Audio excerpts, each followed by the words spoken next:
Buenas. Thank you for coming, everyone.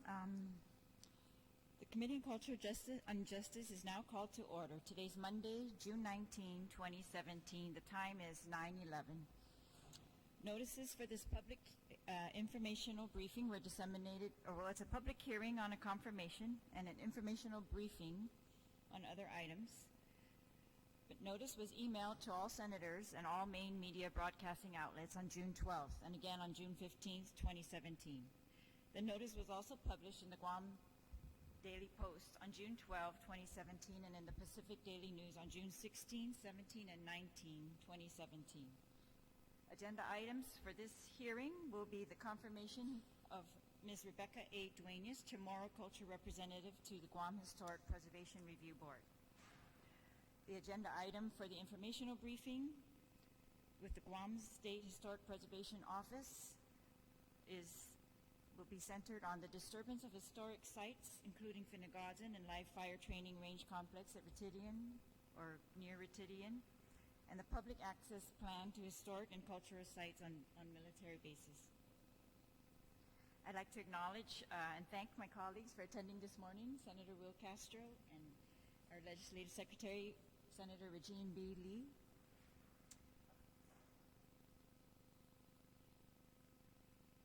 I'd also like to thank all of you for attending this morning.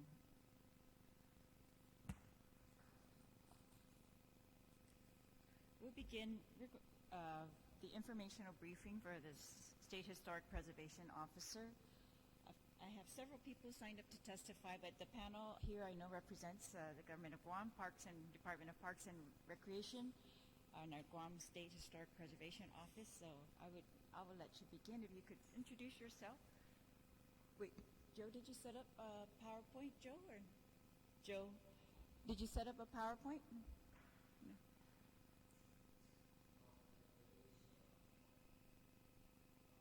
Oh, sorry.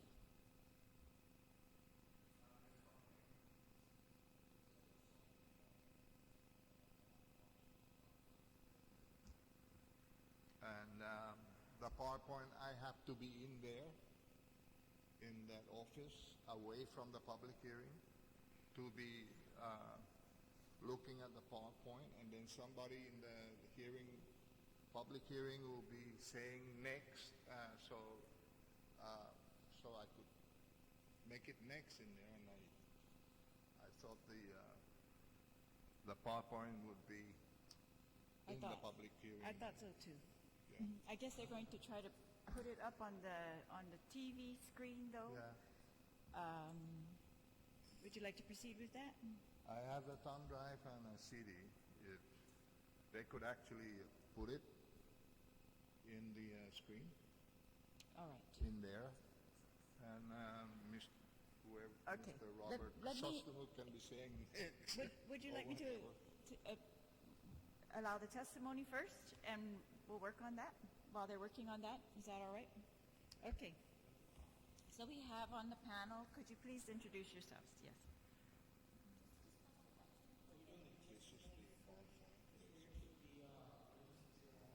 Yes. Oh, Rebecca's here now. It's okay. We'll begin. That's fine.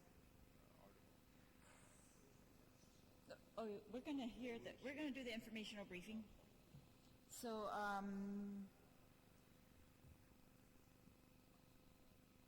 all right. So signed up for the informational briefing, I've got Joe Garrido, Dave Lotz, John Mark Joseph, Robert Chrysostomou, Jolie Liston, Linda Tatro, Mike Manquillo. Mr. Chrysostomou, please introduce yourself further. Yes, Robert Chrysostomou, Office of the Governor. I'm here basically to support testimony that will be given from the SHPO office. I'm here basically to clarify any information you may have regarding what's inside the wire, what's going on inside the wire, and how best we can get that information to you if it's not clarified. Thank you. Thank you. All right. I had sent questions for everybody's knowledge, I had sent some questions to our State Historic Preservation Officer to just kind of give her a heads up on what I was intending to ask this morning. And I just want to read into the record that our State Historic Preservation Office is a very unique entity in the government of Guam, established with a very independent type of status, and she represents Guam in negotiations pretty much with the federal government regarding our historic properties. And the Preservation Office was established to have maximum flexibility, independence, and freedom to function as necessary to protect our historical past and preserve our future. And I know that this position and all of those that support that office, really it comes with a lot of work, especially right now, a lot of work. And I think she's asked many times for help in that regard, that they need more help. And I know that it comes with an immense amount of pressure. And so I don't intend to give you any more pressure, but I do want, I've just received many calls and even letters and petitions. People are very concerned about the activity that's going on right now. And so I would just like them to hear from you as much as I can help in that regard, how things are going and how they can be involved if possible. All right, so please proceed. John Mark Joseph, State Archaeologist for the Guam Historic Resources Division, Department of Parks and Rec. I must say, Joe Garrido, I am an historic preservation specialist from the Guam Historic Resources Division, Department of Parks and Recreation. Thank you very much. Who would like to begin? Mr. Joseph, our state archaeologist. Thank you. With regard to question number one, I'll refer to Joe on the naming of the Chamorro Village, or actually it's almost a hamlet that we have. Most of Northwest Field has been bulldozed during the If I may then, if we're going to proceed in that fashion, let me read the question. It's for my colleagues. I didn't give them copies of this. What ancient Chamorro villages are threatened of being removed or destroyed at Finagazan, at the live fire training range complex site, at Retidian, as impacted by the live fire training range complex? I'll refer to Joe to the pronunciation of the name, Joe. Well, at Finagazan, There's a place that apparently going to be affected by the construction, or just being the cantonment being located at Finagazan. There is a Lati site there that currently is existing, and anyone can visit it. But there is another Lati site that was discovered to have been bulldozed by the military early in the post-war reconstruction of military bases. The name of these villages were named by our early Chamorros, and at the time there was no reference to any Chamorro orthography or the manner in which it was pronounced by our early grandparents or great-grandparents. So apparently the cartographer, these are the people that created these maps, they refer to spelling as it was spelled by the people that were listening to the informant at the time. They had no reference to glota or to lonat or setculo. And so they leave us with probabilities of pronouncing villages either this way or that way. Be that as it may, there is a village there called Magua or Magua or Magua, whichever. But it was spelled. I'll spell it in the English manner. Magua. Is that correct? That's correct. Okay. So I was telling my boss here that there are several variants in pronunciation. We just don't have the historical reference as to whether it has a glotta, or whether it has a lona. One other, I won't say misconception, that not every site that is discovered is a village. Although we tend to identify these sites, archaeological sites, historical sites, as villages. But not all of them are villages. They're probably component to an existing villages. You know, for example, if there's 10 sites, it doesn't mean that 10 villages are going to be affected. It just means 10 archaeological sites are going to be affected by the whatever component of the build-up that's going to be there. So that's it, Vice Speaker, and I'll be glad to be of help when it comes to place names, Chamorro language, and the historical context of some of these villages that actually did exist but no longer exist because of pre-war destruction or the area were vacated as a result of reduction by the Spaniards when they moved our people out from their villages, and for them to better control our people in one or two areas, as you may recall. You know, they created 5 villages so that they could gather all the Chamorros from the entire archipelago and brought them to Guam so they could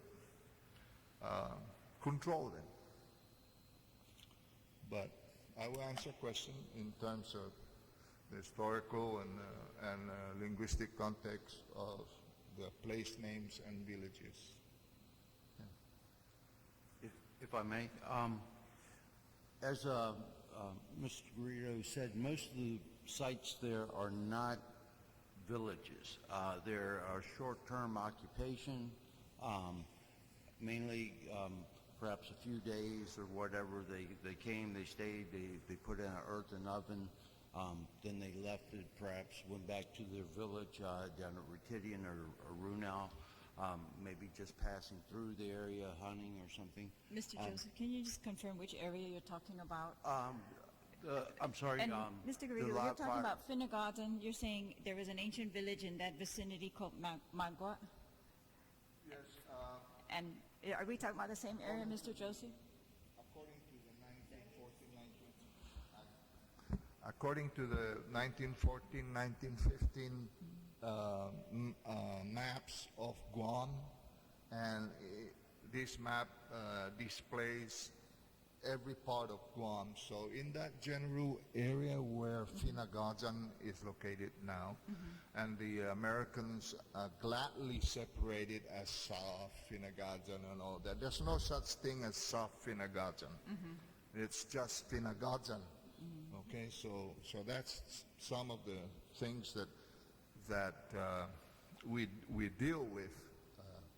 But in terms of a village being located within the vicinity of the cantonment, Magua, or Magua, which is M-A-G-U-A, is located there. No one lives there anymore, but there are remnants of structures and objects that may be there as a result of people who used to live there. Yes, all right. Okay, and so, Mr. Joe, if we could start with that area. Right. Thank The you. Magua area, that is perhaps a area that was bulldozed most likely in the 50s. Everything seems to be displaced or out of context. So the laddie stones that they have found, and they've found perhaps 25 different stones that may or may not be laddies. They're still, some of them are partially buried and whatnot, but they pointed out 25 different stones that they believe might be or a good possibility. This is in the mitigation for the site, but I don't think they have but one or two that may be in place as far as one or two stones, and perhaps a four or six set laddie set there. So they have maybe one area that has one or two stones that are intact in place, but the rest of them have been bulldozed and put into push piles and everything else in the 1950s. This is not really a village, it's more of a hamlet, we estimate, rather than what you would think Tuman was, or Haputo, or something like that. So it's a little bit smaller, and it's up on the plateau there. As far as the live fire training range on Northwest Field, Let's just stick to this one area first. all right. I have a couple of questions, I guess. I have one map, Joe, I would like to use, unless you have another one. If we could put this map up on the screen. This is the only map I found, and I'm not sure what the shaded areas represent. Are you able to tell us what area we're talking about? yes, the J001B area, that is the cantonment area. Okay, so that's the cantonment. Is that what we call right now NCS? Is that the Yeah. same area? Yes. Okay, and below it to where the brown colored coastline, is that Haputo? Or where would Haputo be? Pardon me? Where's Haputo? I know. That would be over perhaps where the B is, correct, Joe? No. Haputo is a coastal village area. Haputo is an archaeological pre-contact village that existed maybe 2,000-3,000 years ago. It still exists down as maybe when the villagers left it, but it's located north of Hilaan. And these are all areas that are under the control of the military. And so when you have a large project like the cantonment, the marine relocation, these villages are, we may include this village as areas of potential effect, meaning that there are certain elements that concerns this village that may be affected for whatever reason by the cantonment and just the Marines being stationed there in Finagajan.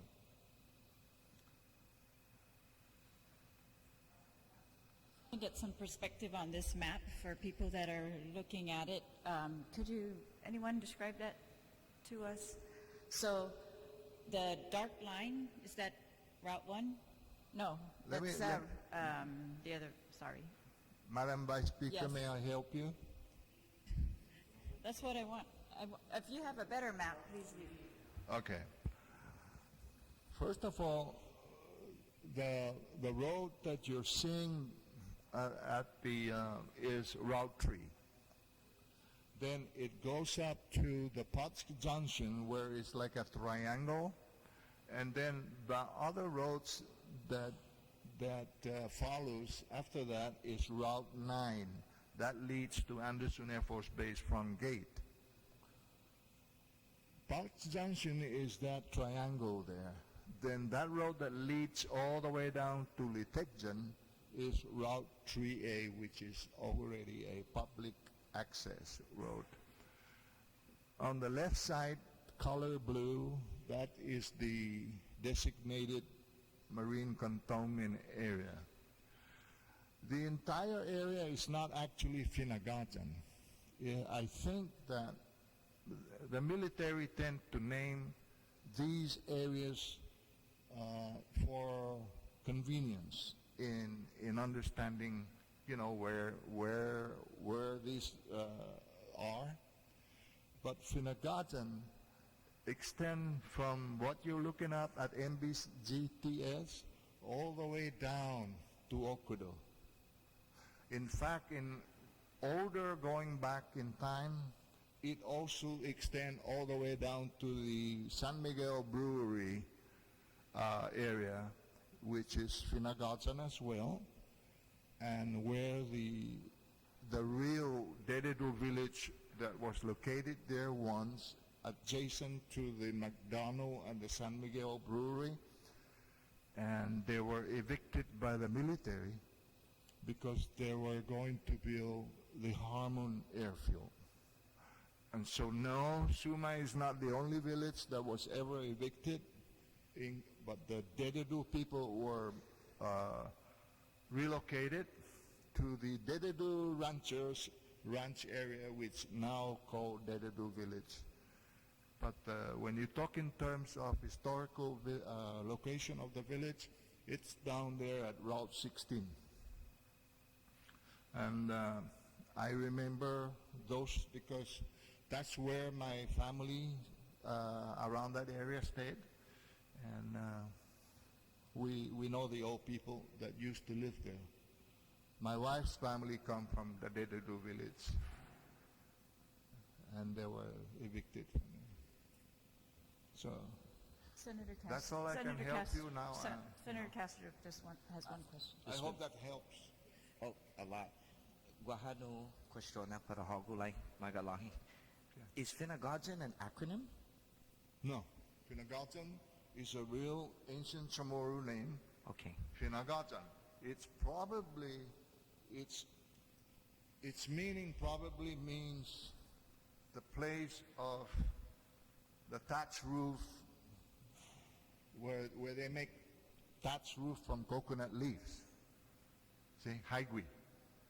Fan haiguijan.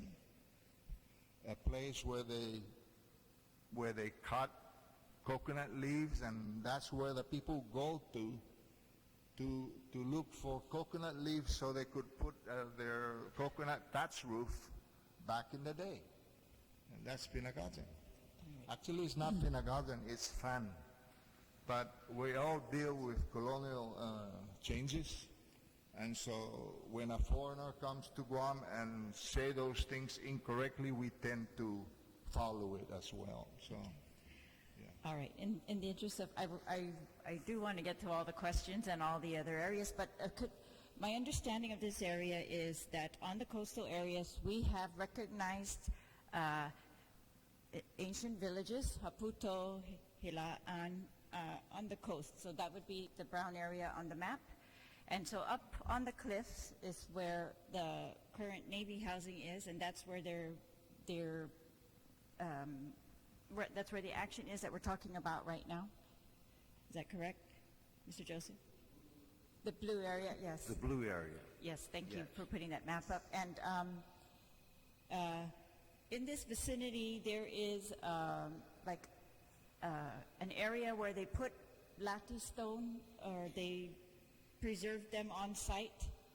And where is that? Do you know where that is? That's different than what we're talking about here. That area is going to remain intact. It's protected, and it's like they had, I don't know, did they move the lati there, or? No, in the cantonment area, there is a site, Guam Historic, we've given a Guam Historic Properties Inventory number. And that is one of the sites that is being mitigated. That has been bulldozed in the 1950s, as I said before. The laddie stones there will be recovered. They're out of context. We may have one that is one or two stones that may be in context. Therefore, they've never been moved. That hasn't been established yet. The rest of them are in push piles here and there from the 1950s. As we said, this is not really a large village, but was probably a hamlet, maybe 4 or 5 families. And we believe that it may have not have been occupied full time, but seasonally. You know, they came up to process their crops and everything else. The stones there that they have, and I think it's 25, they may not all be laddie stones, either part. And so what they plan to do is to excavate those from the push piles, then move them to a location that can be safe, where they can be reused in the mitigation of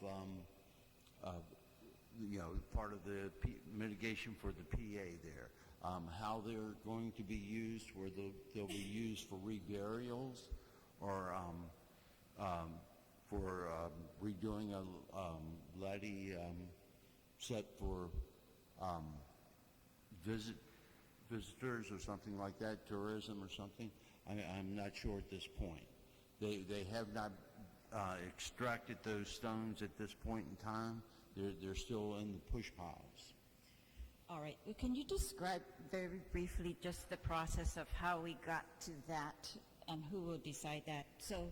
So when they made their plan for cantonment, they surveyed this area and discovered these things, but decided they would mitigate.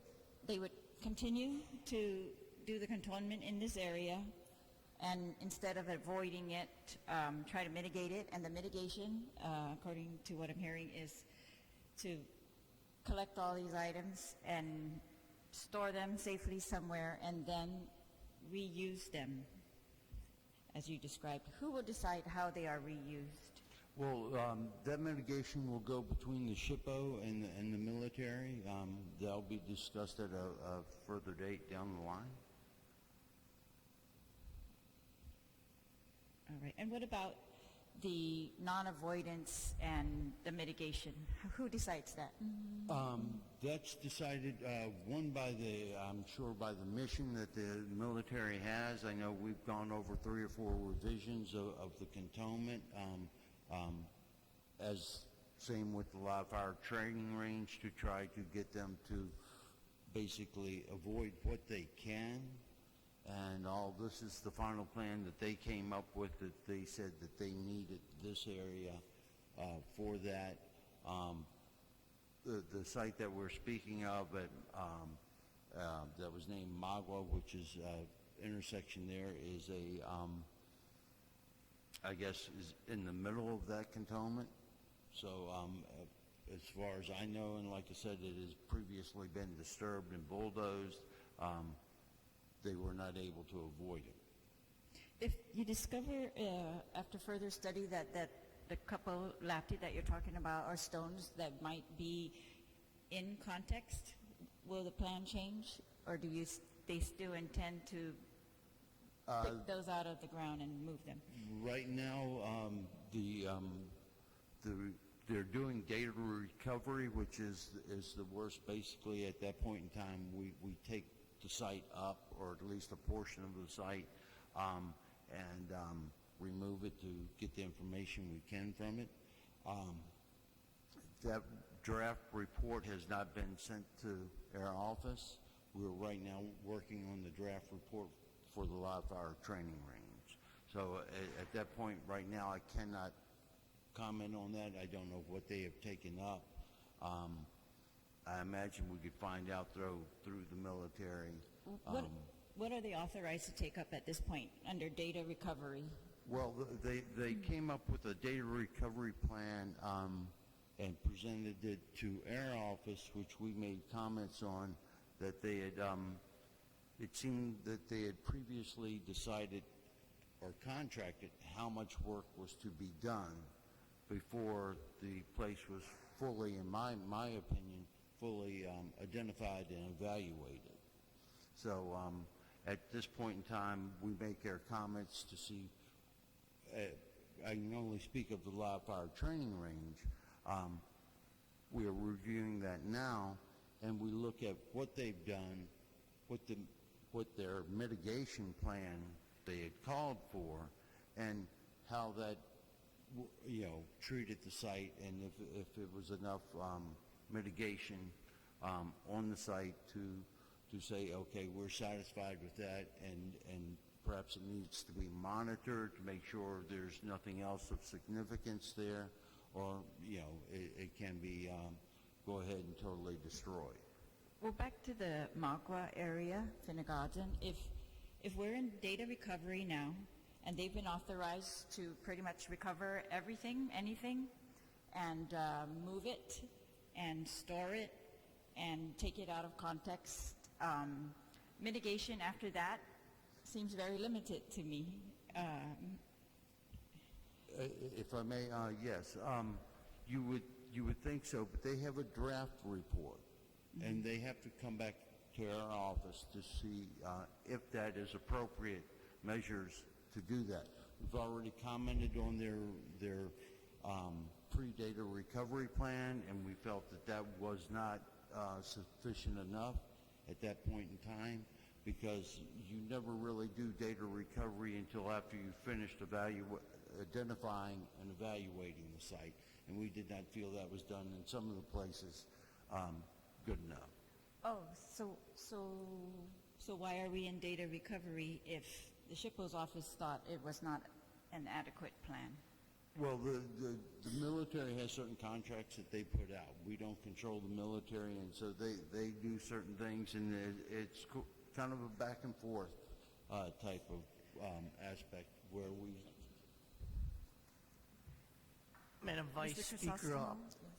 I'd just like to add that our SHPO has a lot of authority in the disposition of the artifacts that are uncovered. And, I just came into the job a couple of months ago, but in talking in detail with the SHPO, the military project can be halted dead in its track if the SHPO feels that something is being desecrated or not being addressed appropriately. In collaboration with the governor's office, we take this very seriously, and we make sure the SHPO receives full support for any decision she makes. Again, the military has authority to do what it has to get this live fire range up, as well as a cantonment area. But I can assure you, even as the build-up director, that I fully support the SHPO's assessment in such matters that may desecrate any of our uncovered sites. So I'm keeping an eye on that as well. All right. I would ask then that we all review this pre-data recovery plan and the SHPO's comments on it, if that's possible, Mr. Crisostomo, and if it's possible to preserve what's left of this place, especially if they discover that it's in context, if we are able to avoid disturbing it. I would appreciate your efforts in that regard. And Absolutely. And Mr. Joseph, I know that you will continue to do this, so if I know they're in data recovery, I don't know if there's a way, if the governor's office or the SHPO's office can pause that until we get, or you get an answer or satisfied as to the pre-data recovery plan. I mean, I would go backwards if we have to, because that's really the only way to avoid disturbance is in that pre-data recovery plan. Once we're in data recovery, it really means, it's a fancy way of saying, dig everything up, move it. It's not preserved, yes. If I may, yes, they are already into that portion of data recovery. So, and like I said, the draft report has not been sent to our office, so at this point in time, I do not know what has been completed on that. I know what has been, I'm reviewing now the live fire training range. So I know what has been done Okay, Or at yes, least we'll on a get to that portion in of just that. 1 minute. Is there a way, though, since you know that there are certain Lati that they are wondering if it was found in context? Are you saying those are already moved? It's too late to avoid those, or?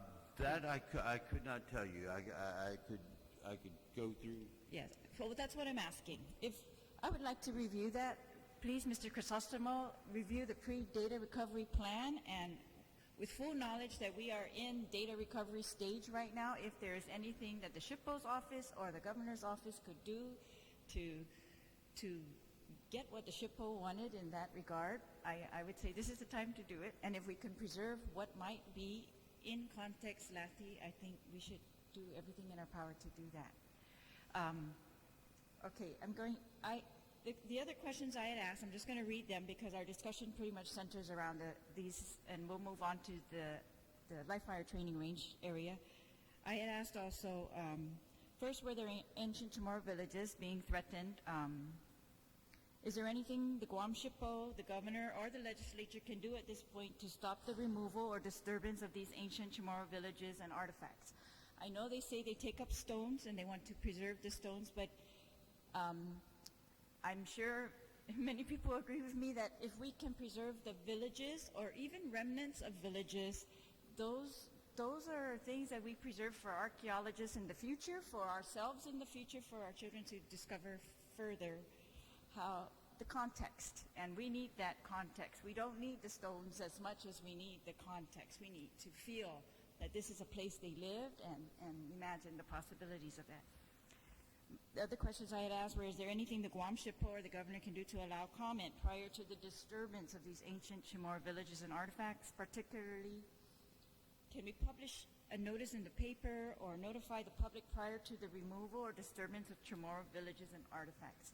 And I know technically we've all had notice because we went through the whole programmatic agreement process, and we also went through the whole EIS process, the record of decision. So we are on notice that they are going to disturb the sites, but I am asking if the government of Guam can take an extra step, and let's notify the public, because these are places, if they are intact, that have meaning for us, and I think we should be allowed to know about them before they are disturbed, particularly know if they are going to be disturbed.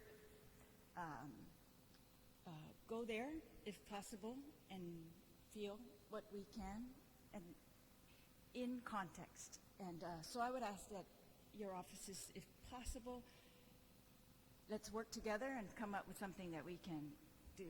And particularly if we are saying we are powerless to stop the destruction of those things. All right, so I will let you continue regarding the live fire training range area, Mr. Joseph, please.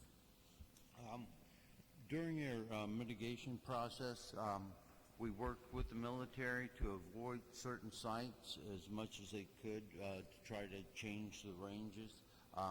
As any architect or whatever, I've never designed a range. I am not an architect, but therefore they have certain criteria that they have, and only so far that they could shift the ranges, but they tried to, as much as they could, to avoid certain sites. We seem to have a problem with their draft report of just an older map being put in that didn't avoid the sites, so we're trying to get that cleared up now with them, but that'll be answered in their when they get their comments.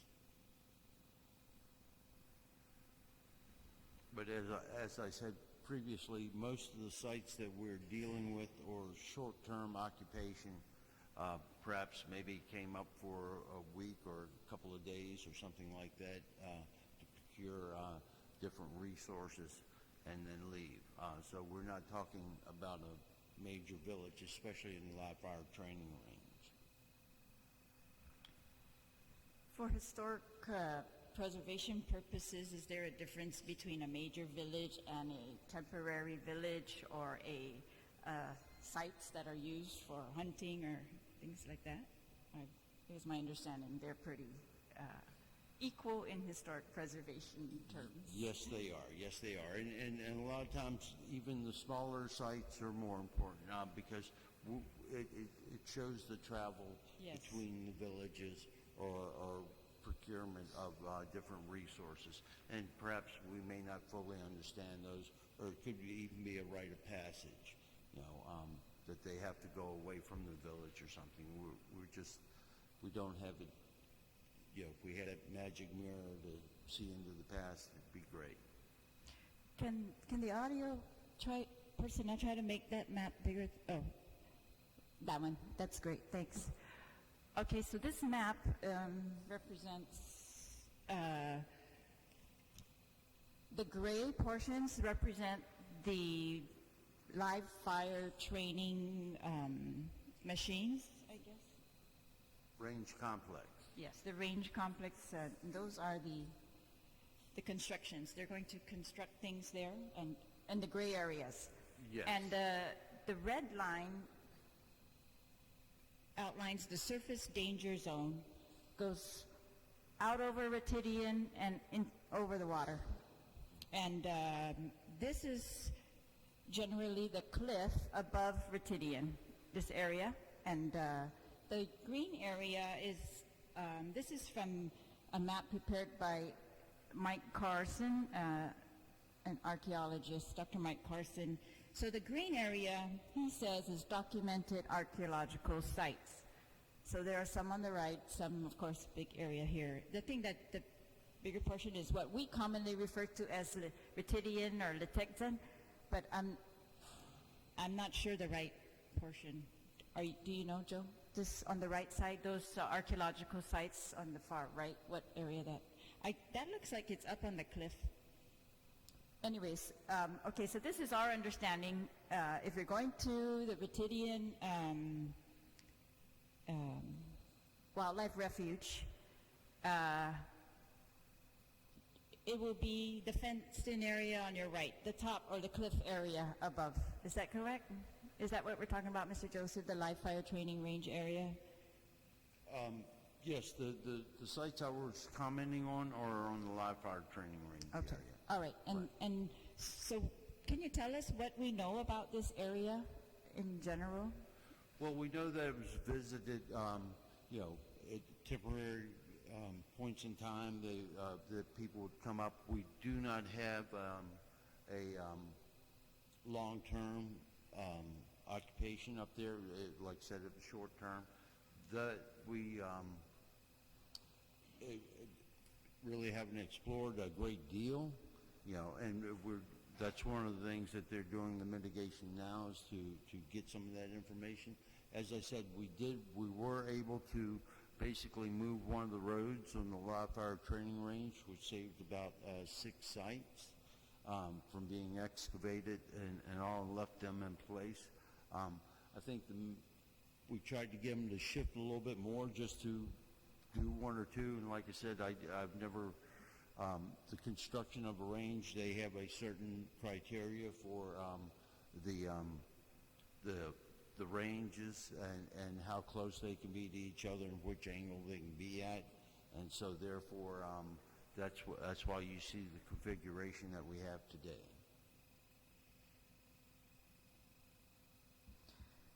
All right, so this live fire training range has already undergone a pre-data recovery plan.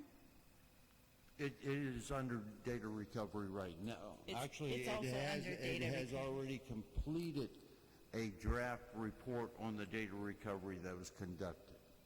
All right, how were they able to proceed then if, like you said, we didn't know much about this area and there was so much we could have discovered about this area with is that the only way to learn about it is to allow the data recovery and not to... Well, what we do is, number one is avoidance. We always try to avoid every site we can. Number two, then if they cannot avoid it, and apparently during the live fire training range and with the SEIS and everything else, they could not avoid these areas. Why do you say that? Could you describe that more? Pardon me? Could you describe more how they could not avoid these areas? Well, you can see the size of the range. They have to have them at a certain direction and all that. You have to figure they have air traffic control and everything else. Basically, on the live fire training range, they're shooting down a range into a berm. It is probably a 30, 40-foot berm that is set up, and they will be shooting into that berm. The red lines you see there is a deflection in case a bullet would stray for whatever reason. I'm sure you've seen the movies or whatever where the fellow I've picked up seen his the gun. EIS studies where they Right. predict, and they must, they're so required to do surface danger That zone. is probably the one in the million round that gets deflected somehow off of a rock or something that doesn't hit that berm and goes But out. the archaeological sites, if this is an area that you said, it is an area of, is it an eligible area? Yes, all the sites are eligible for listing in the National Register of Historic Places. That's why we do data recovery on them. Was there any way to avoid it instead of allowing the data recovery? Well, like I said, we avoided certain sites. They were able to move the range and avoid certain sites. The other sites they were not able to because of the criteria of the firing. Well, some of firing the range. sites that they avoided were Pagat. Pagat was one of the sites, and Pagat, because of what we knew about it, I think really helped us to urge them to avoid it. And but this area where maybe we didn't know as much, or we didn't study it as much, or we just didn't, we weren't at that phase in our own discovery. Is that part of the reason we weren't able to avoid it because we knew less about this area? No, I believe they've been doing studies here, and I've read them back into the 80s, that Dr. Karashina have done studies there, different companies Up on have the done. top, up in this area, or, Yes. or down on the No, coastal? up on the the top, area in all the right. live fire training range. Okay. Through the years, they've done different studies, different surveys. Many sites at that time were not considered eligible. One thing the military has done, though, They were not considered eligible? They weren't considered eligible. They were just a pottery scatter. Perhaps, a pot got broken, it got scattered on top of the ground. It wasn't a site, it wasn't a occupation site where people would have lived or habitated or spent time. So what are the eligible sites in this area? What are we talking about? There are about 15, I believe, in that site. I think, or 15 sites in the live fire training range. I think 9 of those are considered eligible, and so they would be data recovery.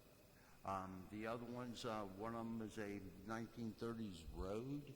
I had them go over every aspect of the historical thing, prehistoric or historic. So when I see a road there, we want to know if it's a historic road, historic full cart trail, how long has this been there, what's used, where is it leading to, where is it coming from.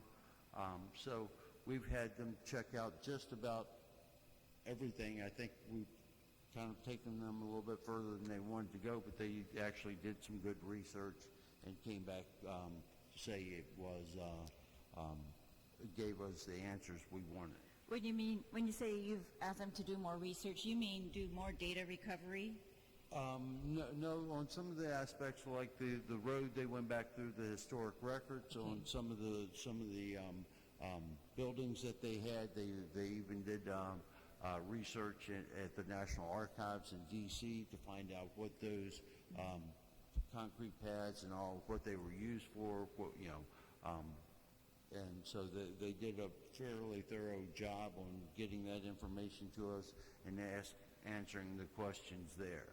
So we still have more questions, and we'll still be answering those as we move forward. Is the data recovery area limited to the construction part of this diagram, the construction and the road Yes. parts? So the parts that don't have the gray, those we're not doing data recovery on those? They're not touching those at all.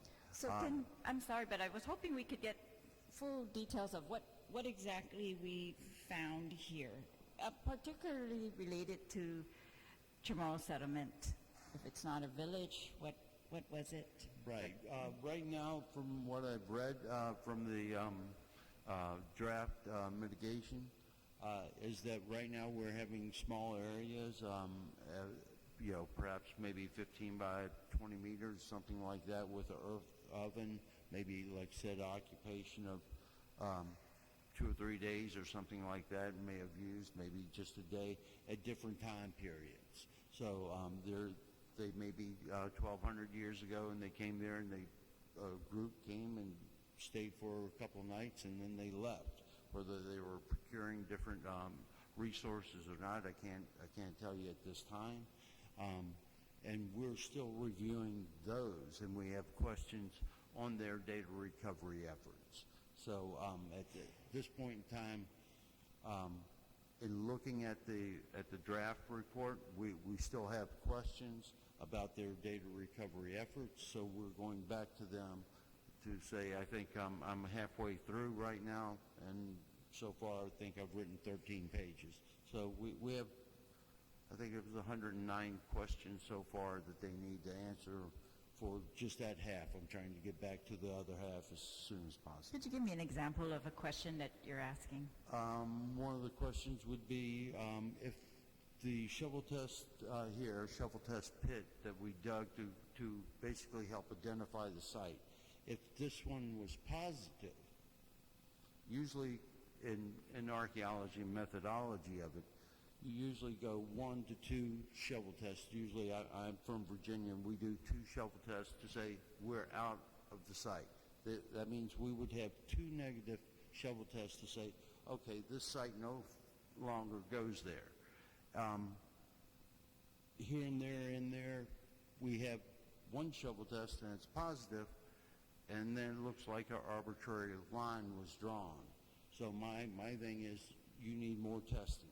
I need to have another shovel test, another 50 feet, and another 50 feet after that to let me know we're positively out of that site. Because at that point in time, you haven't done the first thing, which is identify the site. Now, this may be very basic, but just to confirm, so the test that we do is in this construction zone. Is go in every few feet, or a certain, I'm sure, scientific method you have of regular borings? Pits? Regular shovel test. Shovel tests? Yes. Okay. All right. And if you discover something, then they are authorized to fully recover that, meaning fully dig everything out that they find down there? Well, we usually do a percentage. So at that point in time, we look at the size of the site. We figure out, hopefully they've done enough identification and evaluation through the site to let us know where the features are in the site, which would be your earthen ovens or perhaps your pebble floors or whatever. And then at that point in time, we sit down and we go, okay, if you've got so many meters here and you do so many excavation units, which is usually 1 meter by 1 meter, we can do a 2 meter by 2 meter, 4 meter by 4 meter, or 10 meter by 10 meter block. Excavating this would give us a good picture of the site and what it was used for, and have them extract that information from that to tell us what the culture was doing at that point in time. Once the mitigation is finished and they're able, in those gray areas you saw on the map, they're able to do their construction. At certain times, if we feel it's necessary, we will have them monitor these areas just in case something else arises. And then at that point in time, they would stop and do the data recovery on whatever came up that was significant.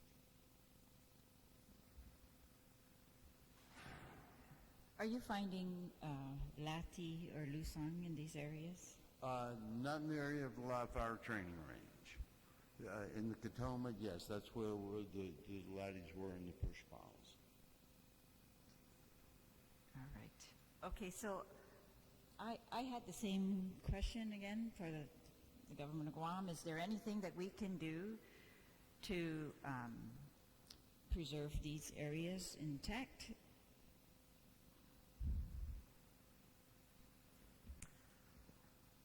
At this point? Madam Vice Speaker, I think the SHPO and her team working with the military, and I'll be getting with my liaison in the military to discuss your concerns.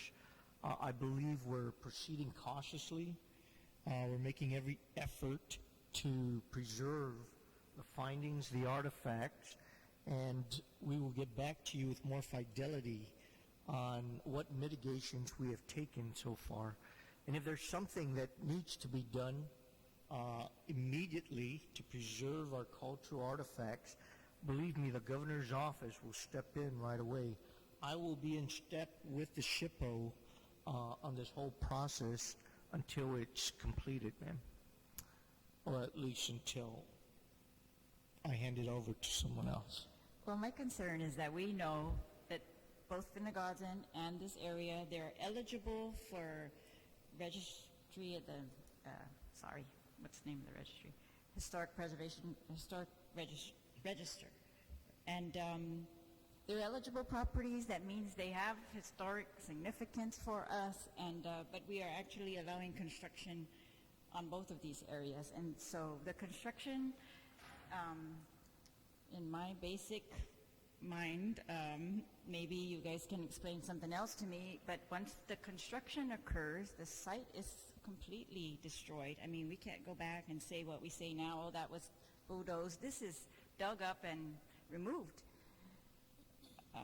So it's just, I mean, this is just a side story, but in China, remember when they did the big excavation and then they did a tour with all of those artifacts? Well, I read another article that says they found another site like that of that whole city underneath the ground, but they refuse to dig it up right now because they're waiting for technology to catch up and be able to study it intact without digging it up, so it won't be disturbed, so it won't, disintegrate from exposure to the air or whatever's happening. But I know that's probably futuristic, but I want to preserve these for our children's science to help them better learn what their history was in context. I think the context is very important. So I mean, I understand that we are all trying to deal with what we've been given here, and we're all in a tough situation, but I would ask for your help. I think if there's anything we can do to stop these things and reconsider, an area that is not eligible, that's one, or just reconsider that live fire training range construction on this area. And we all know the bigger concerns. I mean, so we've got eligible sites here, we've got eligible sites below on all the coastal areas of all the properties that we're talking about today. Right adjacent to the Finagazan Cantonment area is Haputo and Hilaan, and all of these have context. So here we've got this live fire training range, and then we've got the whole Litekzen, Ritidian, Hinapsan to the far right. But we know, we've all been there.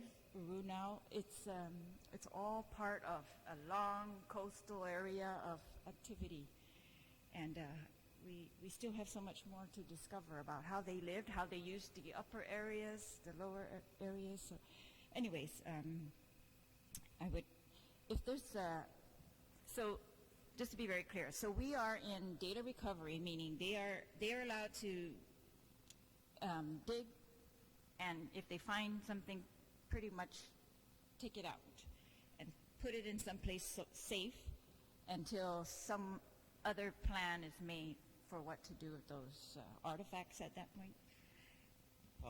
Yeah, if I may, right now they're in data recovery mode. They have certain excavation units that they're putting in for the site. Like I said, we're doing the review on that data recovery right now. In some ways we find it not sufficient, so therefore we will require them to do more data recovery on those sites. From there, then once they have completed that to our satisfaction, they're able to build the live fire training range. As I said, we have mitigated them to have them shift one of the ranges. It saved about 6 different sites there. And so we're trying to save as much as we can. Archaeology is a destruction process. You know, we take up the site, we take samples, we get what we can from it, and therefore we destroy it in the process. And so we take up those earthen ovens and everything else and study them to the best of our ability, analyze the information, get the radiocarbon dates for them, and then we present that to the public to let them know this is what was going on at that. So we're, like I said, we're not preserving all the sites, but the ones that we are preserving, as technology comes up and all, maybe later we'll be able to find more out about those if we decide to excavate them or at the time. But right now we're getting as much information as we can from the sites that we do have to excavate for the military to go along with their mission for the live fire training range. And as I said, we're still in draft mode, and we believe that some of the sites were not fully identified, so therefore you can't say you fully evaluated the sites, therefore you can't say you fully did your data recovery on them.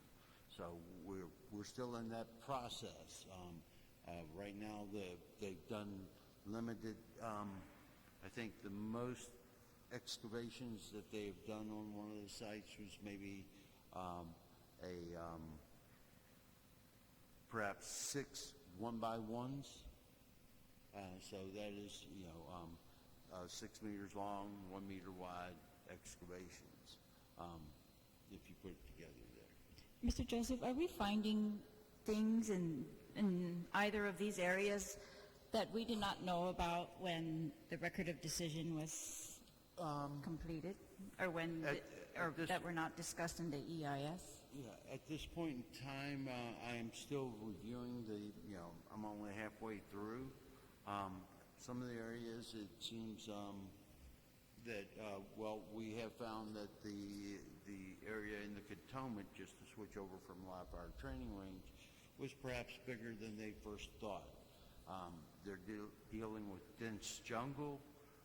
They thought the area was this big when they did the survey.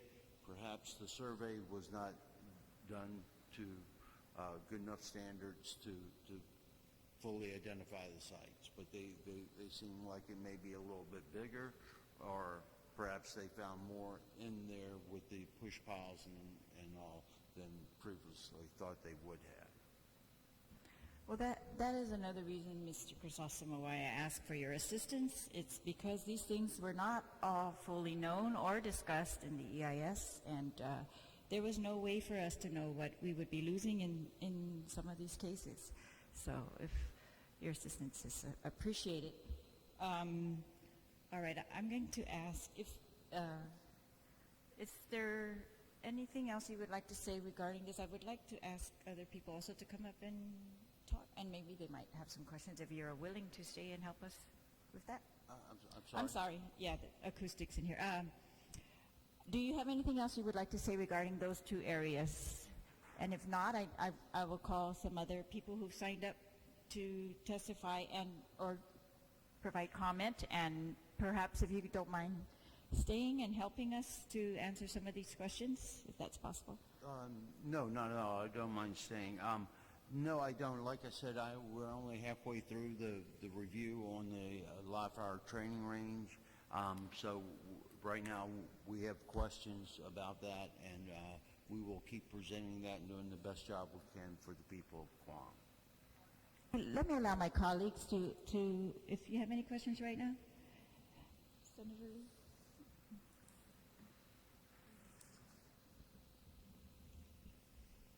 Thank you, Madam Chair, and thank you so much, gentlemen, for being here with us. I'm disappointed that the SHPO isn't here herself. I think it's important for members of the public and my colleagues and I to have the opportunity to ask her these questions and ask her what updates are to certain things that we've asked in the past. So I am disappointed that she's not here for this hearing. But Mr. Crisostomo, I do want to thank you so much for your assurance that Governor Calvo and the administration will continue to do everything in their power to advocate for and protect these historic properties. I think that's really important. I've learned a lot just from what Mr. Garrido and Dr. Joseph have shared this morning. So, and I know that the members of the community that are here today to just offer support and perhaps offer testimony are also, learning a great deal. And those who are watching at home, just taking a look at the different maps and things that we've discovered. And I share the Vice Speaker's concern that there are so many things that we are able to go through that huge document during the NEPA process, and that there's so much that we've discovered since that time that requires our attention. And so I thank you so much for your participation here today. Suzusmasi. I had also, in my questions to the SHPO, asked about Upper Harbor. Are there any underwater historic resources at Upper Harbor that may have not been taken into account in the programmatic agreement and may be at risk or harmed by military underwater detonations and exercises at outer Upper Harbor? Currently, I don't believe we have a Section 106 on that, and that has not come up. We do have historic properties within Upper Harbor. I understand that there were some exercises perhaps outside. We will have them do their studies on the areas before they do their project. That way, if there is any adverse effect to those properties, we'll see if we can get them first to avoid it, and if not, then how will they mitigate those different historic properties that are underwater. Thank you, Mr. Joseph, and thank you, Madam Chair. Speaking of Upper Harbor, I've been in communication with Rear Admiral Shoshana Chatfield in regards to our concerns with the ongoing underwater detonations in APRA and the existing letter of concurrence, especially given the potential post-review discoveries and the research pertaining to unknown underwater historic properties in APRA.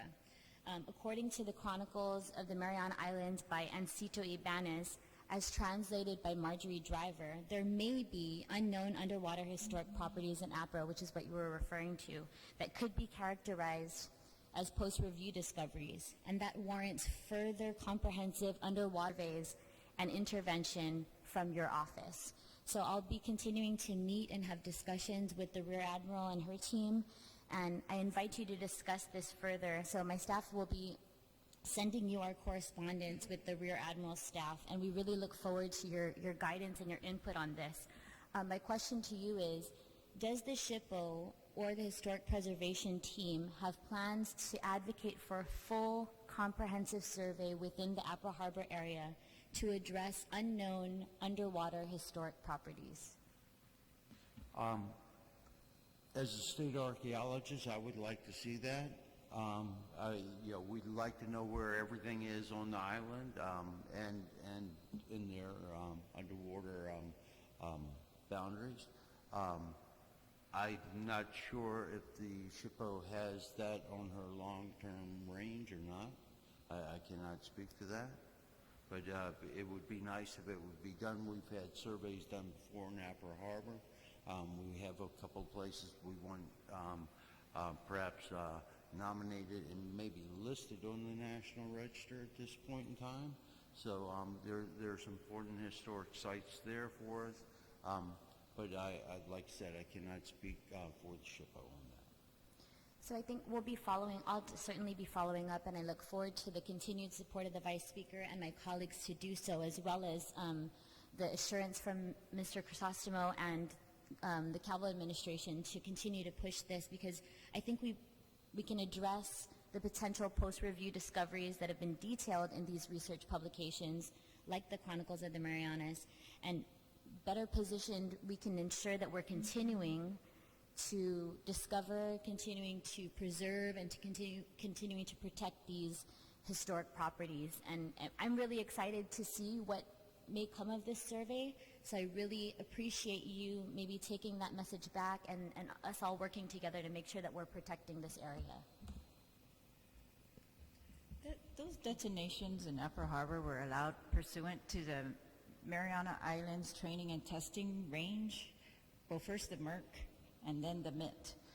And so when that EIS was done, I'm going to look, but if you could also help me look whether we made any comment whether we need to know what historic properties are there, or you said there was no 106 process done. What can we do in the case there was no 106 process done on the MIT? Excuse me, Senator, you're saying there's no... Well, you said earlier there was no Section 106 done for the detonations in Upper Harbor? Or? Not that I know of. If it had, maybe it didn't go through my review, but I do not recall any detonation there in Upper Harbor.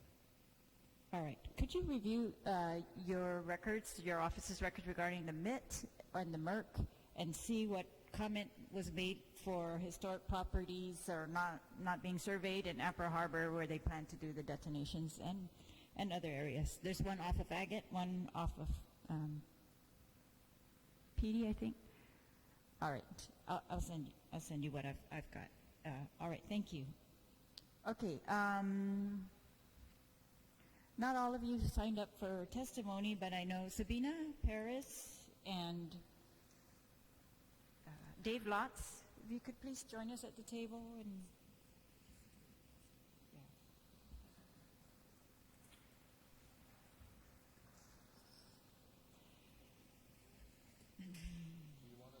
no, if you could just stay there, that would be fine. And Joe, if you've got anything in the PowerPoint, like a map that's better than what we're using, please, let's tell them to put that up.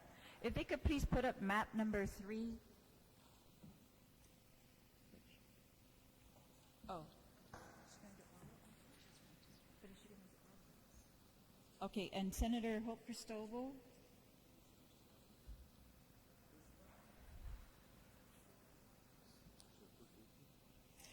Okay, the rest, I've got Becca Garrison, Tierra Napati in support.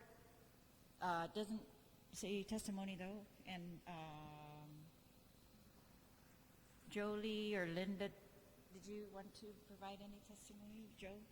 Okay, Michael? Okay, Ms. Stacher? All right, okay. Mr. Lotz, you may proceed. Are you requesting testimony on the confirmation and the briefing at this time? Right now, we're just doing the informational briefing on Litekton and Finnegazen historic properties. Did you want to have comment on that?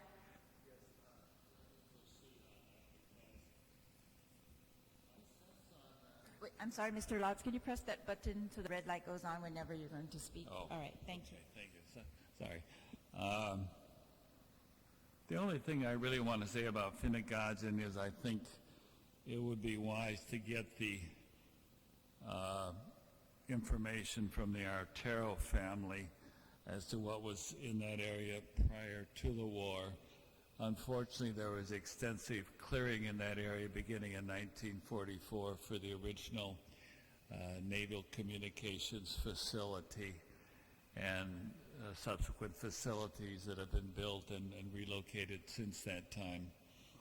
The live fire training range, if you want to pull up the slide, I want to address a couple things, because in the blue, well, what was blue? There you go.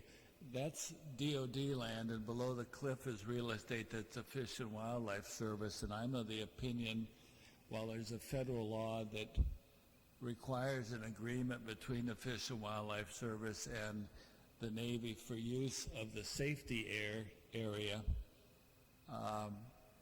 I do not know if that agreement has ever been reached. And my point of view is such an agreement would be subject to NEPA and Section 106 of the National Historic Preservation Act, because those historic sites are going to be impacted, an adverse impact. Relative to the sites on top of the plateau, I don't know if the committee has all those, if you have those background information about the range mitigation plan and subsequent documents. Those should be considered public documents that are available. I know of the existence of a range mitigation plan, but what do you mean subsequent documents? The data recovery report? I'm sorry, I have a little bit of a hearing problem, Oh. so. The range Range mitigation plan. Yes, we're aware of that, but what do you mean by subsequent documents? Well, one of those is the range mitigation plan. All right, anything else? And I'm just calling your attention that it would be a wise document to obtain. Yes, okay, we have that. That's correct. Okay. All right, thank you. All right.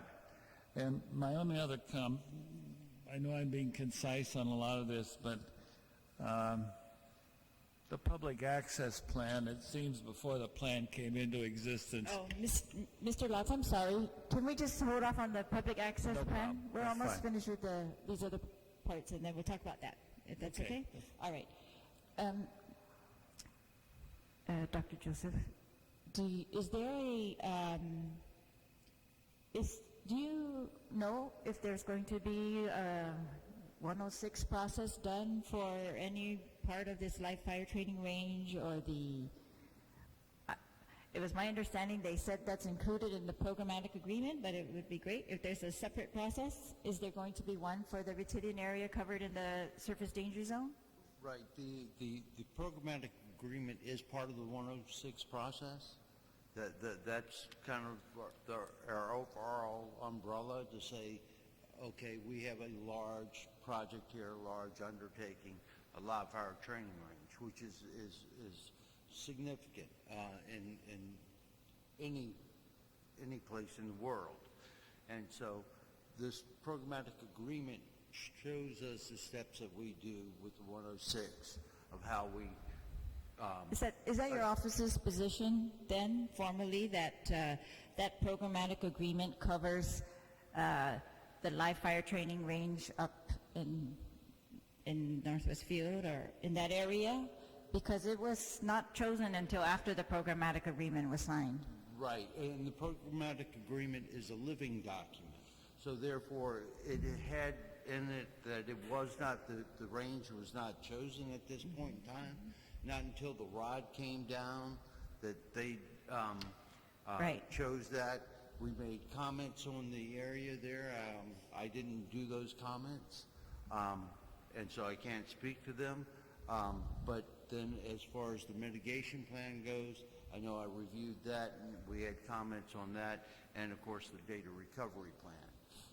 As far as the sites below, the map that you showed previously with the live fire training range there in gray, we have mitigated that where we avoided sites, and we also avoided the stuff on, they previously had a road in the first EIS and all that went down to Retidian, or actually the supplemental that went down to Retidian and some buildings down there, and we've had them come back and reassess that and remove that from those impacts on Retidian.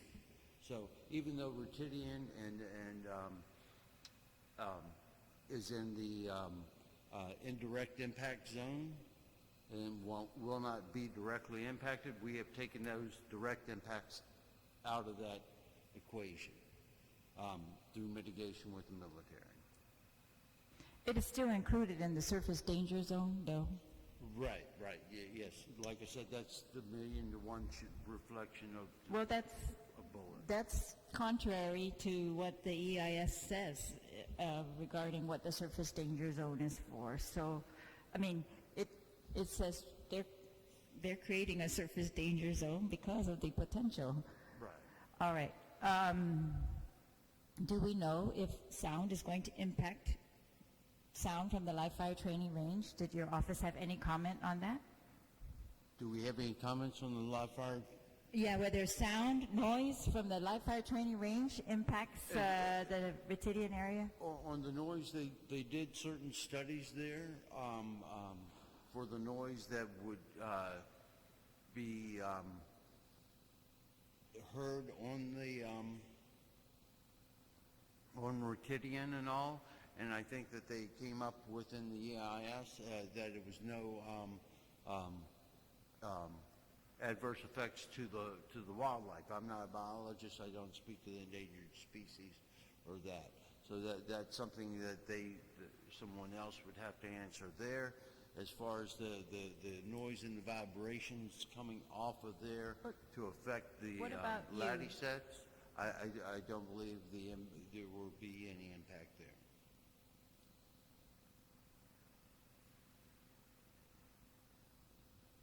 You mean the noise will not disturb the lattice stones? Is that what you're saying? I don't think the noise or the vibrations from those at that height and all will have any impact on those. They will not be heard from down in the Ritidian area?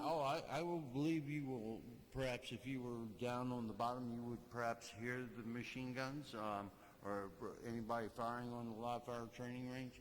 I do not think it'll have an adverse effect on the lattice sets itself. Well, all right. But if a person like me down the Ritidian in an ancient village trying to appreciate what our ancestors, how they lived there and how they survived thousands and thousands of years, I would be able to hear the machine guns going off on the top of the cliff. Is that correct? Or whatever, not just machine guns, but the other Yes, Madam Chair, artillery that they're... if the live fire range is live, and we call it hot when it's being used, nobody will be in that vicinity appreciating the site or whatever. It is totally closed off. The military will clear the area. As a matter of fact, before they even start firing, that is a protocol that cannot be overlooked.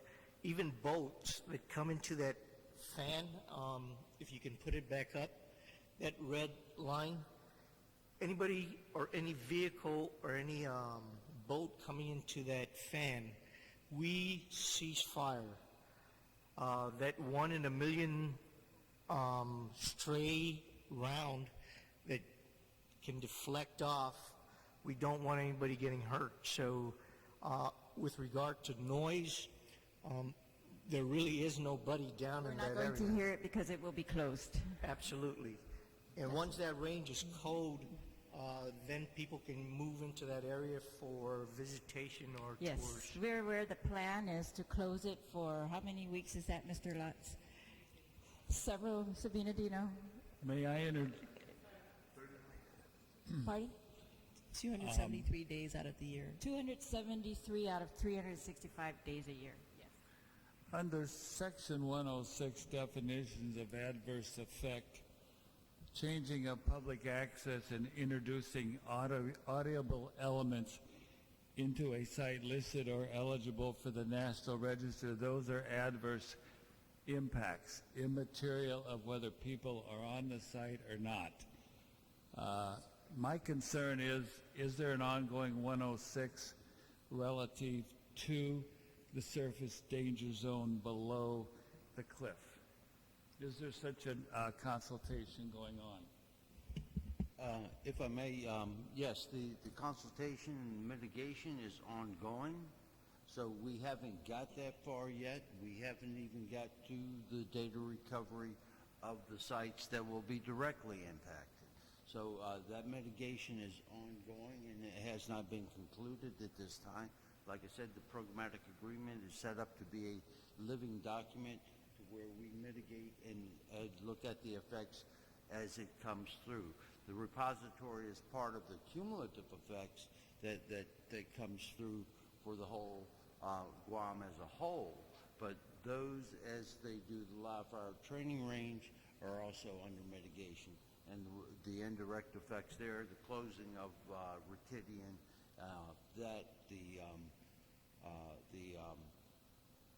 excavation and data recovery of those as part of the mitigation there on those sites at the live fire training range. So all that will be brought together at a later date. But right now, we haven't even completed the data recovery part of it. And that is something that the SHPO will be negotiating with the military, and they will be mitigating that. Well, I guess that just reminds me that it is a living document, as you say, that programmatic agreement, but it was also a negotiated document. And when we negotiated it, we were not aware that they were going to put the live fire training range in that area, anywhere near Retidian.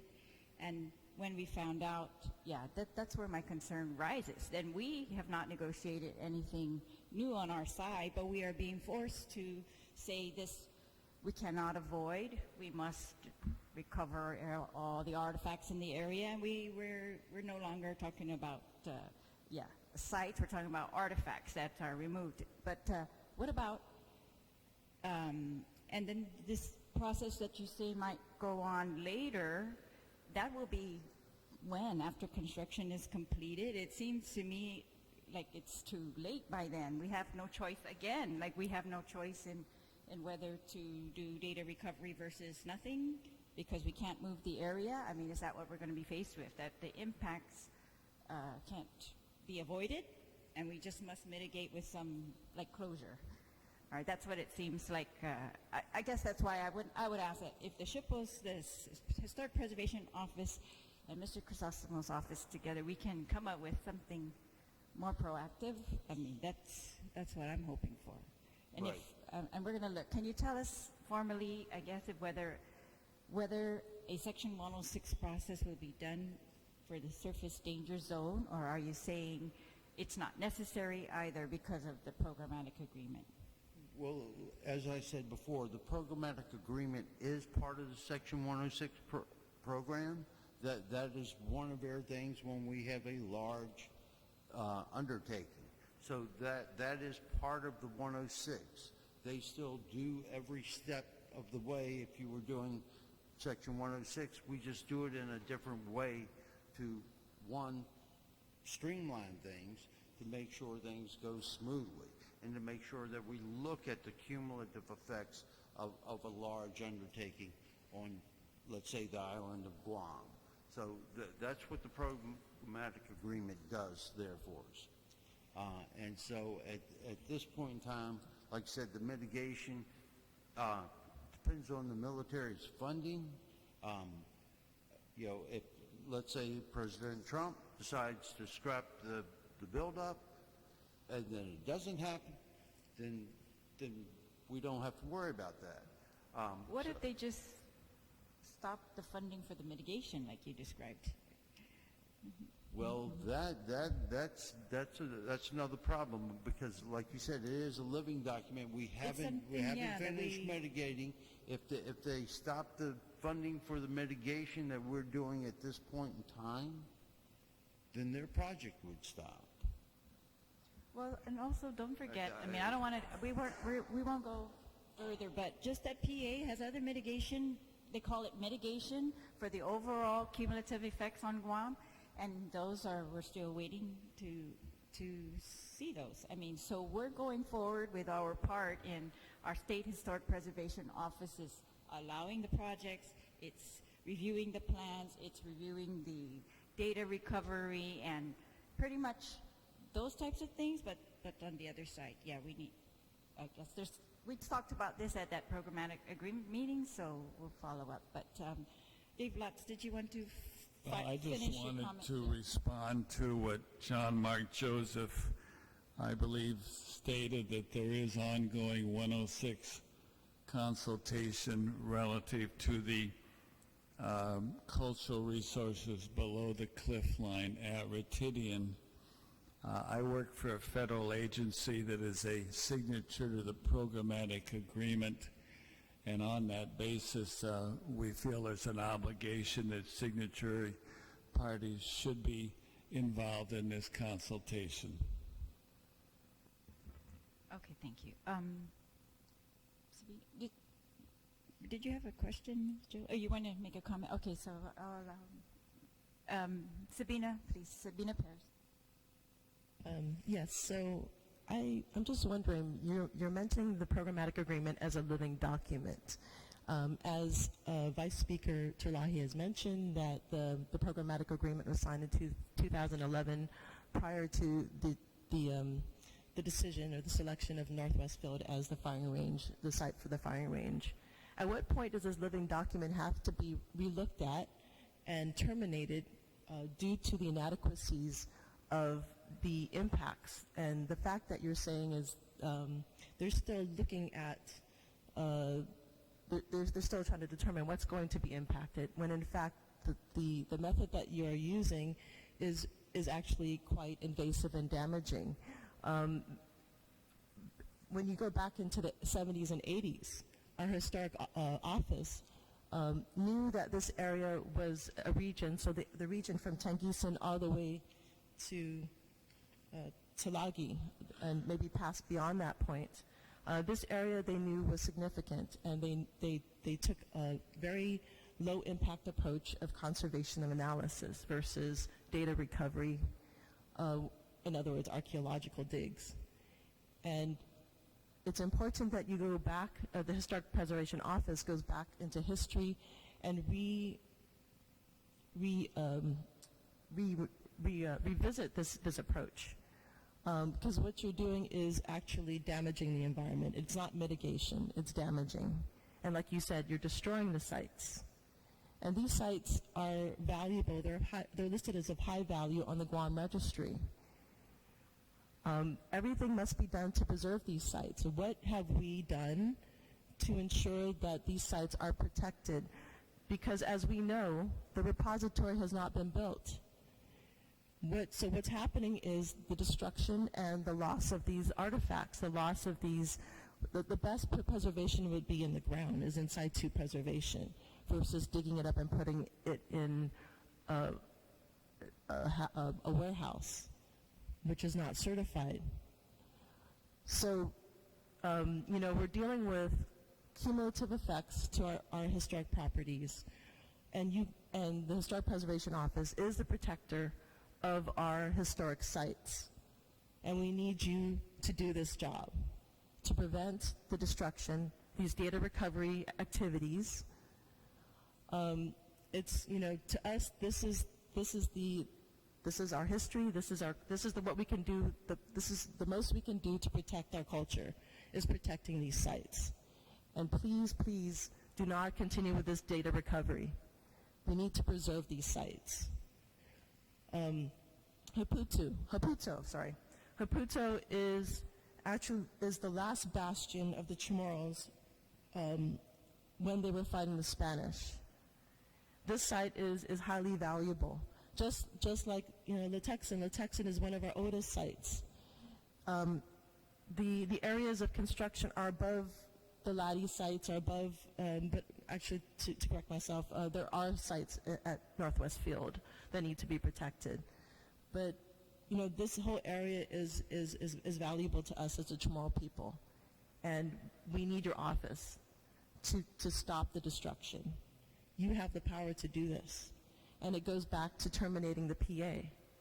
Re-looking at this document, because how can it be a living document if, we're talking about impacts, and even the EIS says Northwest Field is the site with the most adverse impacts. And you stand here today, or you sit here today, with the power to stop this from happening. If I may, I am the state archaeologist. I am not the SHPO, so I do not have the power to do anything. I review the documents that are there, and I advise as to what we can do to best save or avoid sites. So for that, the SHPO would have to answer that. Anything on the termination of the PA, any changes in the PA, any reasons why that was done and this was agreed to, that would have to come from the SHPO. Right, and we're urging you as a representative of the office to bring that message back, that we will not stand for the data recovery process what we want you guys to do is to preserve it. Understand. Let me just say a few words. I've been at the Historic Preservation Office since the year 2000. Isn't the last person on Guam to see our historic sites being destroyed or adversely affected. Part of our job is to follow the guidelines of the existing federal law with regards to historic sites and objects. Section 106 is a federal law. As long as we're under the United States, that's how these things are looked at and treated. So you follow the guidelines of Section 106. The federal government is required by the National Historic Preservation Act to make sure that they know what sites or archaeological sites, historical sites within the areas they control, what are significant and what are not. And I don't speak for the Navy, but if you're asking for the U.S. Navy to identify all the sites in Opera Harbor, well, Section 106 says, 110 actually, Section 110 if I'm not mistaken, requires federal agency to do just that. But like the bottom line, I don't know why the Navy is not doing it. They're doing it slowly, but you know, I don't. Like I say, you're going to have to ask Admiral Chatfield. But on our side, I don't think our job specifically as an agency will stop federal project. I think, now I'm looking at this the way I interpret it. I think that we exist there to make sure that if our sites are going to be disturbed or adversely affected, that there is a federal law procedure that says this is what you need to do. This is how you're going to do it. And this is where the Historic Preservation Office comes into, is that not just any Tom, Dick, and Harry Navy archaeologist is going to send a scope of work to our office and say, this is how we're going to mitigate a destruction of this site. That's why the state archaeologist exists. So when he looks at that scope of work, he would say, no, senor, this is what you're going to do. That's how it works. One of the things that can be done, but the Historic Preservation Office is not a sovereign office. The government of Guam is not sovereign. I don't know if the governor can tell the admiral, pack your bag because there ain't going to be any live firing range. I don't know. But I think that may happen if we change our political status to maybe perhaps that of the Republic of Belau or be an independent nation. Oh. But like I'm saying, the Section 106 law and NEPA exists so that something under these circumstances can be done appropriately and following the guidelines of protecting historic properties. For me, of course, I don't want to see any sites up there destroyed, whether they're ancient villages or just pottery scatter. But we're looking at it like that we're there to make sure the military don't step on us. Procedurally, legally, legitimately. The only recourse if you want to stop the live firing range, because that's the gist of the problem, is that if there's no live firing range proposed up there, there's not going to be any destruction of any site in Anderson. And I'm just saying that that's all this language of mitigation plan, that's the archaeologists' mumbo jumbo. Us, sometimes we don't understand what they're talking about. But these other guys are like engineers, like lawyers talk to another lawyer. The mumbo jumbo exists where the language is understood between the two. Yes. The archaeologists understand the language of archaeology. For example, me, sure I can understand maybe some, but I'm not an archaeologist. So I'm the last person to want to see our historic sites that belong to our people, being adversely affected by the live firing range. But we got a process where we can tell the military that this is how it's going to be done. That's what we're trying to do. That's correct. Yes, but we're just to trying. just say that to stop the live firing range up there, I think that's even above the governor. I don't think anybody's asked for that. We're asking to work together to find a way to preserve sites that we know about and that we are also discovering during this process. And that's really the tricky part, is because we are discovering as this is going along, we're discovering more, and we want to preserve those things. And I think we all agree, and your office's policy has always been preserving things intact in context is always best. Second best is what we've The got design right now, of this the live data firing recovery. range necessitate the adverse impact of this site. Well, that's what It I'm trying to necessitates. flush out right here. Should yes. they redesign the live firing range? Sure. But there's another alternative that I think we still fail to understand, is that I believe myself, I'm not talking as a historic preservation specialist, that the build-up here in Guam in terms of the live firing range is a violation of the NEPA process, because it did not include other areas that the live firing range can be constructed, for example, in Australia, in New Zealand, somewhere in Japan, somewhere else, other than Anderson. That's the alternative process. What happened? That happened when you don't have individuals sitting on the table talking about this business. The only people that are sitting on the table discussing with the military are those that are appointed to facilitate the build-up.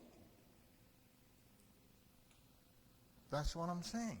By the way, the Guam Legislature is a consulting party to the build-up.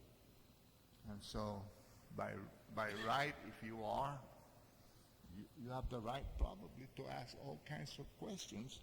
And the military should also be the one giving you these answers. I understand, Mr. Garrido, but right now today I wanted to find out what the government of Guam side, what we are doing together, and I want to work on that. That's kind of what I feel like I can be most helpful with. So, and I thank you all again, and thank you, Mr. Garrido. But I'm going to proceed. I've got two more people to testify. Let me just hear from Senator Hope Cristobal and then Jolie Lister. Seduce Masi, Vice Speaker, and Legislative Secretary Regine Lee, and Senator Will Castro, Senator James Espadon for being here this morning. My name is Hope Alvarez Cristobal. I'm a mother and a grandmother, and I'm here basically, I'd like to follow up on Mr. Garrido's points. But I want to thank you again and again for your vigilance on our critical concerns of our civil society. this informational briefing open to the public is one way by which we can be informed about Department of Defense's mammoth undertakings that no doubt will negatively impact the way we live, what our future will be, and whether we live a short life or not, due to the tremendous non-communicable diseases that are really consequences of a militarized, colonized society. There is not one governmental office within the government of Guam that oversees any of these impacts to a vulnerable people. There is not one governmental office that I feel has been made accountable in a very proactive way to our concerns as indigenous peoples of Guam. As a matter of fact, the general public, I believe, is woefully uninformed about all the DOD plans, including the THAAD, the MIT, the MERC, the live firing training range complex, the additional live fire training complex, because I understand there are already live fire training ranges on this island, but you know, the Navy and the Air Force don't get along, so you know, this is a power thing among them, and they just want to build over this place that's very significant and precious to us. And then I look at the way the Navy operates. You have the Commander Naval Forces of the Marianas, or Joint Region Marianas. They're so organized militarily. They administer us as the Marianas. And we have a small, tiny office called Historic Resources Division within the Department of Parks and Rec that is talking about preservation. The work is tremendous against a mammoth agency that is bringing to us and has brought to us very negative consequences to our society. We need to do something about that office. I mean, you know, I'm sure they're doing the best that they know how, but they need some help. You know, the military knows what they're doing. They're administering us, but for political purposes, we are divided, and we are just Guam. They're still impacting the Northern Marianas, and this is all part of the military plans, the MERC, everything. They have one big, huge plan for us, and we're only concerned about a small section of it. Or our purview is to talk about, say, for example, today, the live fire training range. You know, we do not have a corresponding organized governmental office to comprehend the totality of the impacts of all these military activities. The federal processes are complicated, and they leave us bewildered for the most part. Oftentimes their deadlines are basically passovers, and the public is not given ample time or ample information about what is truly happening. And these studies, they don't even offer us any hope. I mean, look at the detonation in Apra Harbor. That happened. And the Navy has decided on it with little time for us to even digest its impact on our resources and our people. Those of us who care enough to be here today, we are busy people, but we are dedicated and we're committed to making good contributions to our society, to our neighbors. We want to be neighborly, but we need help too. We are all volunteers. We need a responsive government of Guam office dedicated to the protection and the preservation and given the resources to fight the negative impacts, substantive, cumulative negative impacts on our society. We receive no payment, whether in wages or benefits, for doing the work that we do. We find now that we're up against, you know, references to our ancient village as a hamlet where people come and go. You know, It's because we don't know our history, and it is because we have not written our history. And where are we going to get a lot of the substantial information? From these so-called sites. These are villages. These are living villages. Our ancestor spirits are there. All the life forms there absorb this spiritual existence of our ancestors. I don't care about this living document. I care about a living Retidian, a living Litekjan, a living Inapsan, a living Pelagi, Pahon, Haputo. These are living sites for us because, again, we have not written our history. We need a place. We need, and Vice Speaker, yes, we need the context. We so desperately need it in this 21st century. We feel that the government, in all accounts, is failing us in truly bringing harmony among each other and with our environment. The government of Guam must find a way that makes the office of the SHPO more effective and more responsive to the public regarding the Department of Defense's enormous plans, promises, pledges, and projects. They must be made accountable. The office of the SHPO must be able to render an independent judgment on all these undertakings, especially the Department of Defense undertakings that are obviously impediments to our healthy development as a society here in our little tiny country island home.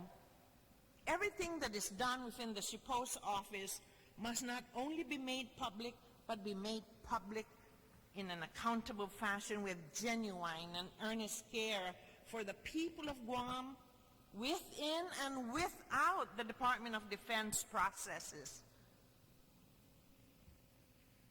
You know, I take offense. I'm sorry, the subjective reality of all these objective realities being talked about, it hits me hard as a mother and as a grandmother, as someone who has taught Guam history at the University of Guam, lacking a lot of context.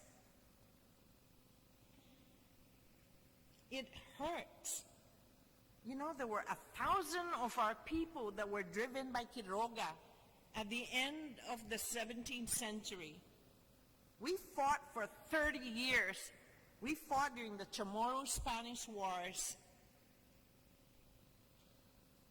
to keep our people free. And 1,000 of us were left at Retidian and Litekjan. We were driven and we got into the Sacmans and we went up to Agrihan to try and save our people. Those are the last remaining 1,000 people. And for someone to say we only came there intermittently, that really hits me hard. Because we shouldn't be valued for the number of burials that are at Litekjan. Who knows, we were driven out and we drowned out there.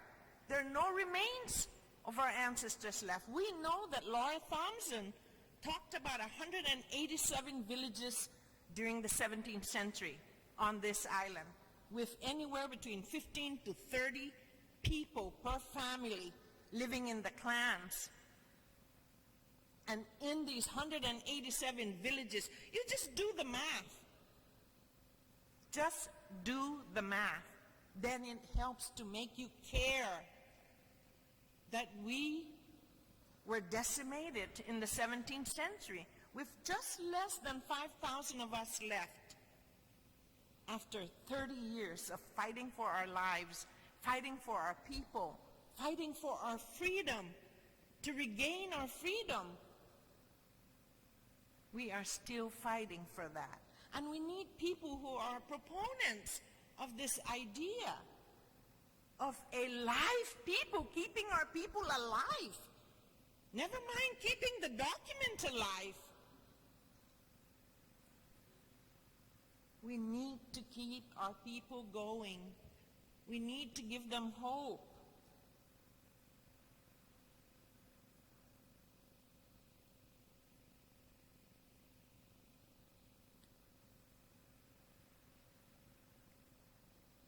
We want to save these sites. We want to save Litekjan. We want to protect Litekjan. We want to save Ritidian.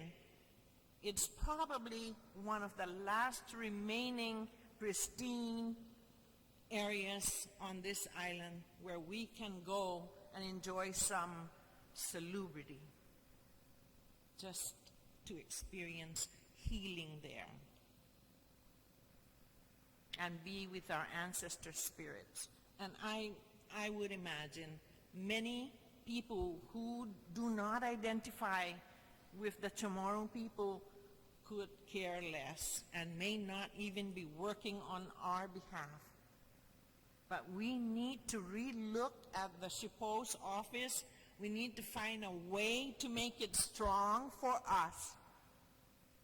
We need a department that cares for all of this, for our people.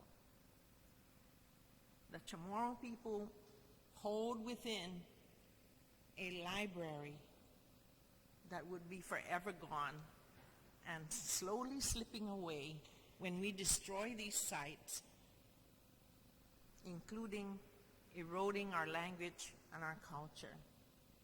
We need to save our people.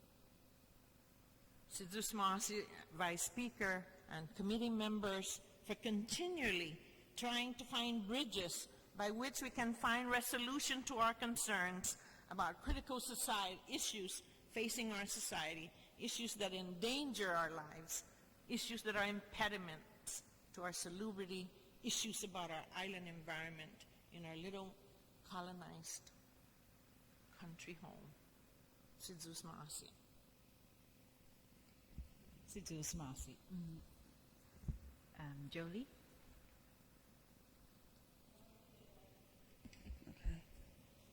Thank you. I'd like to get back to what Mr. Lotz was saying about Ritidian and the fact that it's inside the military established danger zone. Okay. So what I'd like to talk about is the tools that can be used by the HPO office and by you up there within the federal framework that can be used to save Ritidian. So if you have an area that's considered a danger zone of any format, and we can include noise too, that is indirect impact, and in Section 106 that should be under an area of potential effect, APE. From what I understand, I've not been involved in this process, but from what I understand that they made cones within and called that just the area of indirect impact. So Ritidian has these cones, and those cones were surveyed. In my opinion, it should be the entire area where the entire red line is. So the first step that needs to be taken is to acknowledge that it is an APE, area of indirect impact. Area of potential effect due to indirect impact. As soon as that happens, that then begins the natural and cultural resource regulations, which would be Section 106. If that entire area, there has been, I know that everyone knows Dr. Carson has been up there working. Dr. Carson's work is archaeological research, but is not Section 106. Therefore, the entire area has to go under full environmental and archaeological cultural resource again. His reports and documents are research, not Section 106. So the whole place needs to be done. It should have already been done because it's within the same area above the cliff line, so you can't be working on the cliff line and not be working on the below area. So in effect, until the entire AP is gone through the process, you couldn't really start anything above the cliff line, any kind of work at all. As far as the cultural resources go, the first thing that would happen is an intensive survey would have to be done. That survey would include not just the archaeologist on the ground, it includes the oral history, collection of oral history, it includes an entire historical background, and it includes the archaeology on the ground.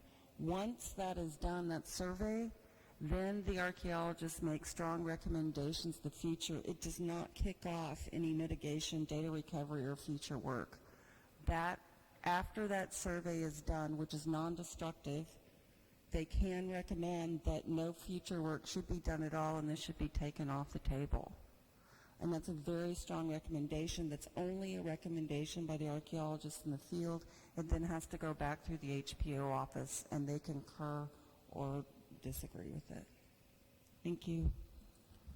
Thank you. Ms. Jolie, what is the name of that survey? The cone survey? The APE survey? Oh, I'm sorry. No, the one at the end that you talked about last. Oh, that's an intensive survey. Okay. And who requests that? That would come from, as soon as you have an established APE. Okay, as soon as you have that established, then the next step is doing an intensive survey, and that's what John Mark's office would do. So we have to have an intensive survey of the entire area.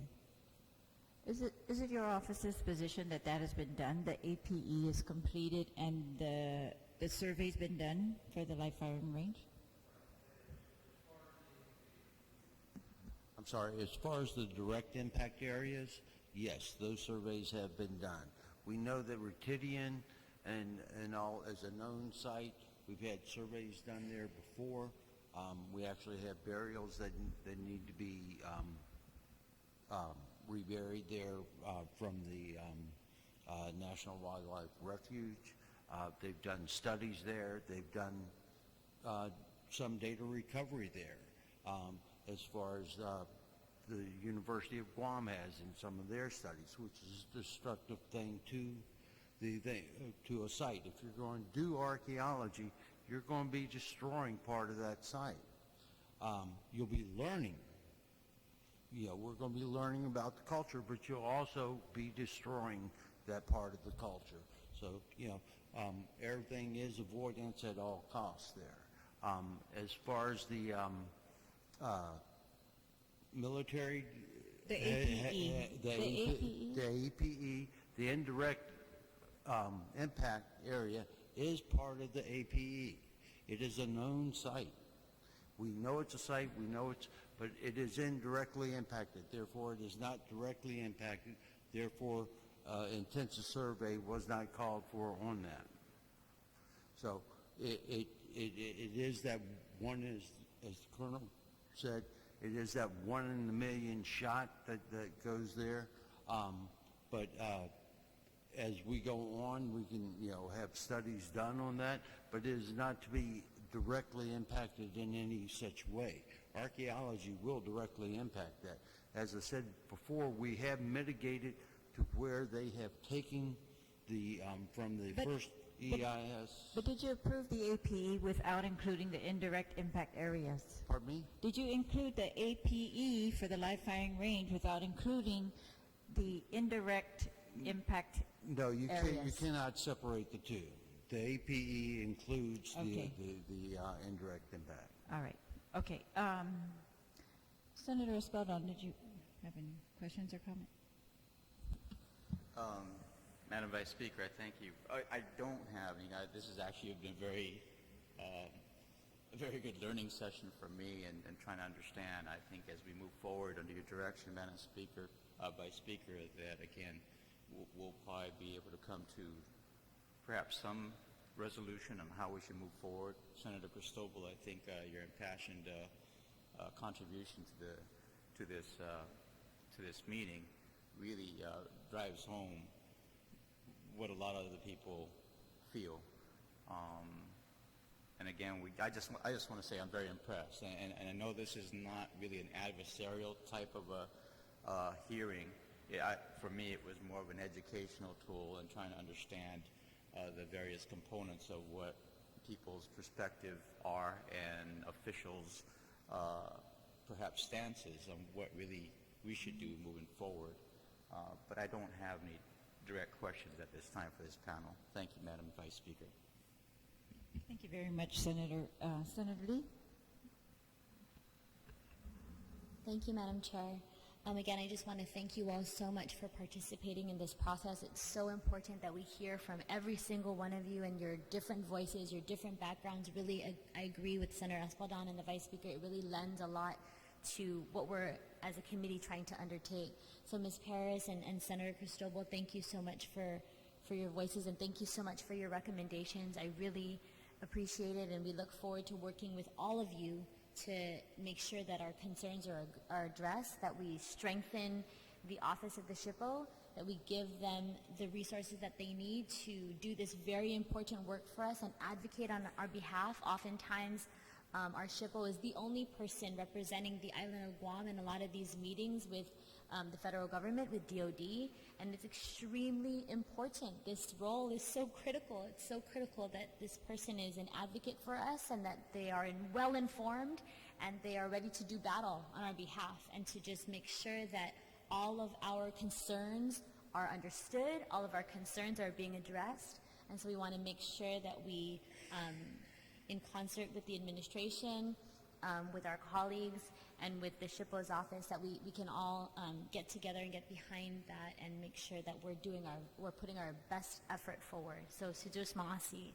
for your time and for all of the work that you do behind the scenes in this effort. Thank you.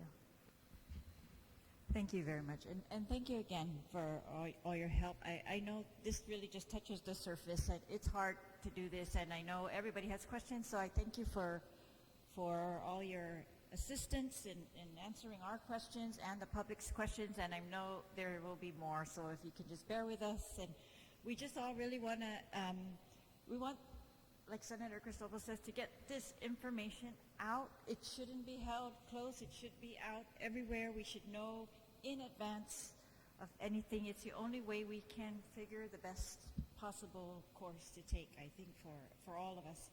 So I appreciate all of your efforts in this regard, and thank you for your advocacy also.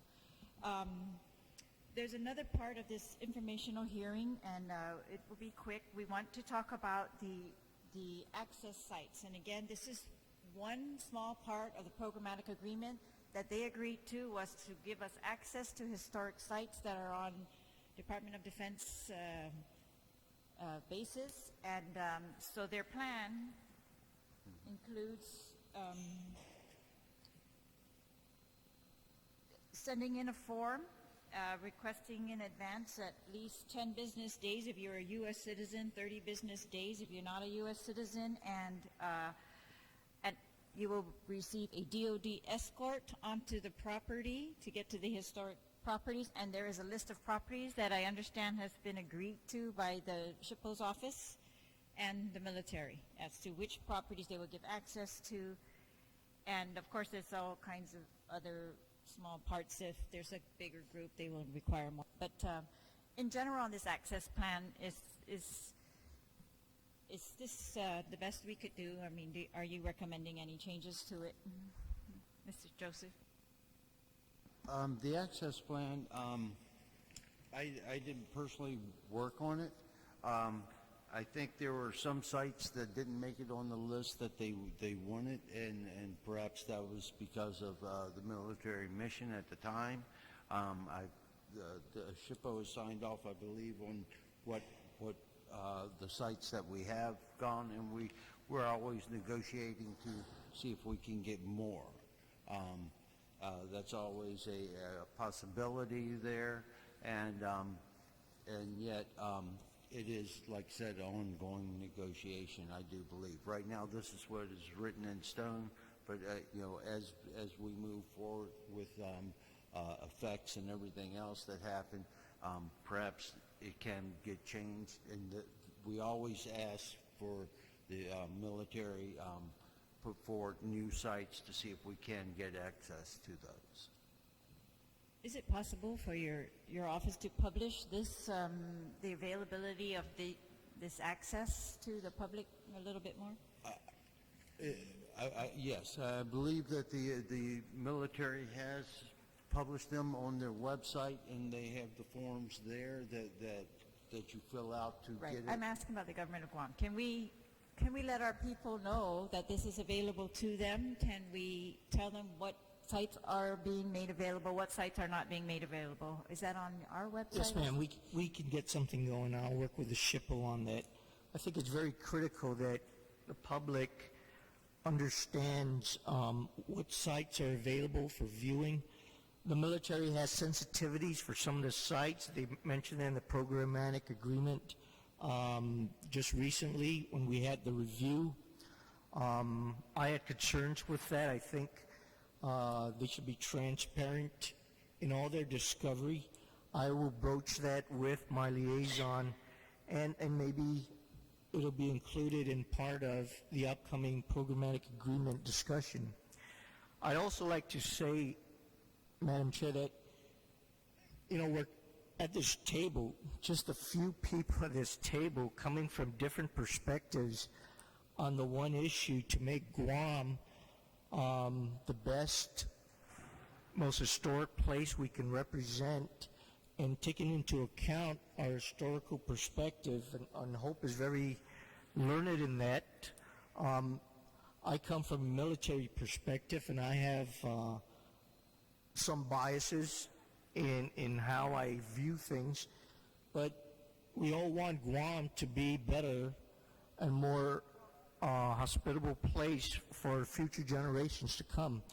Governor Calvo's approach, the One Guam approach, he's been very staunch in keeping that approach alive.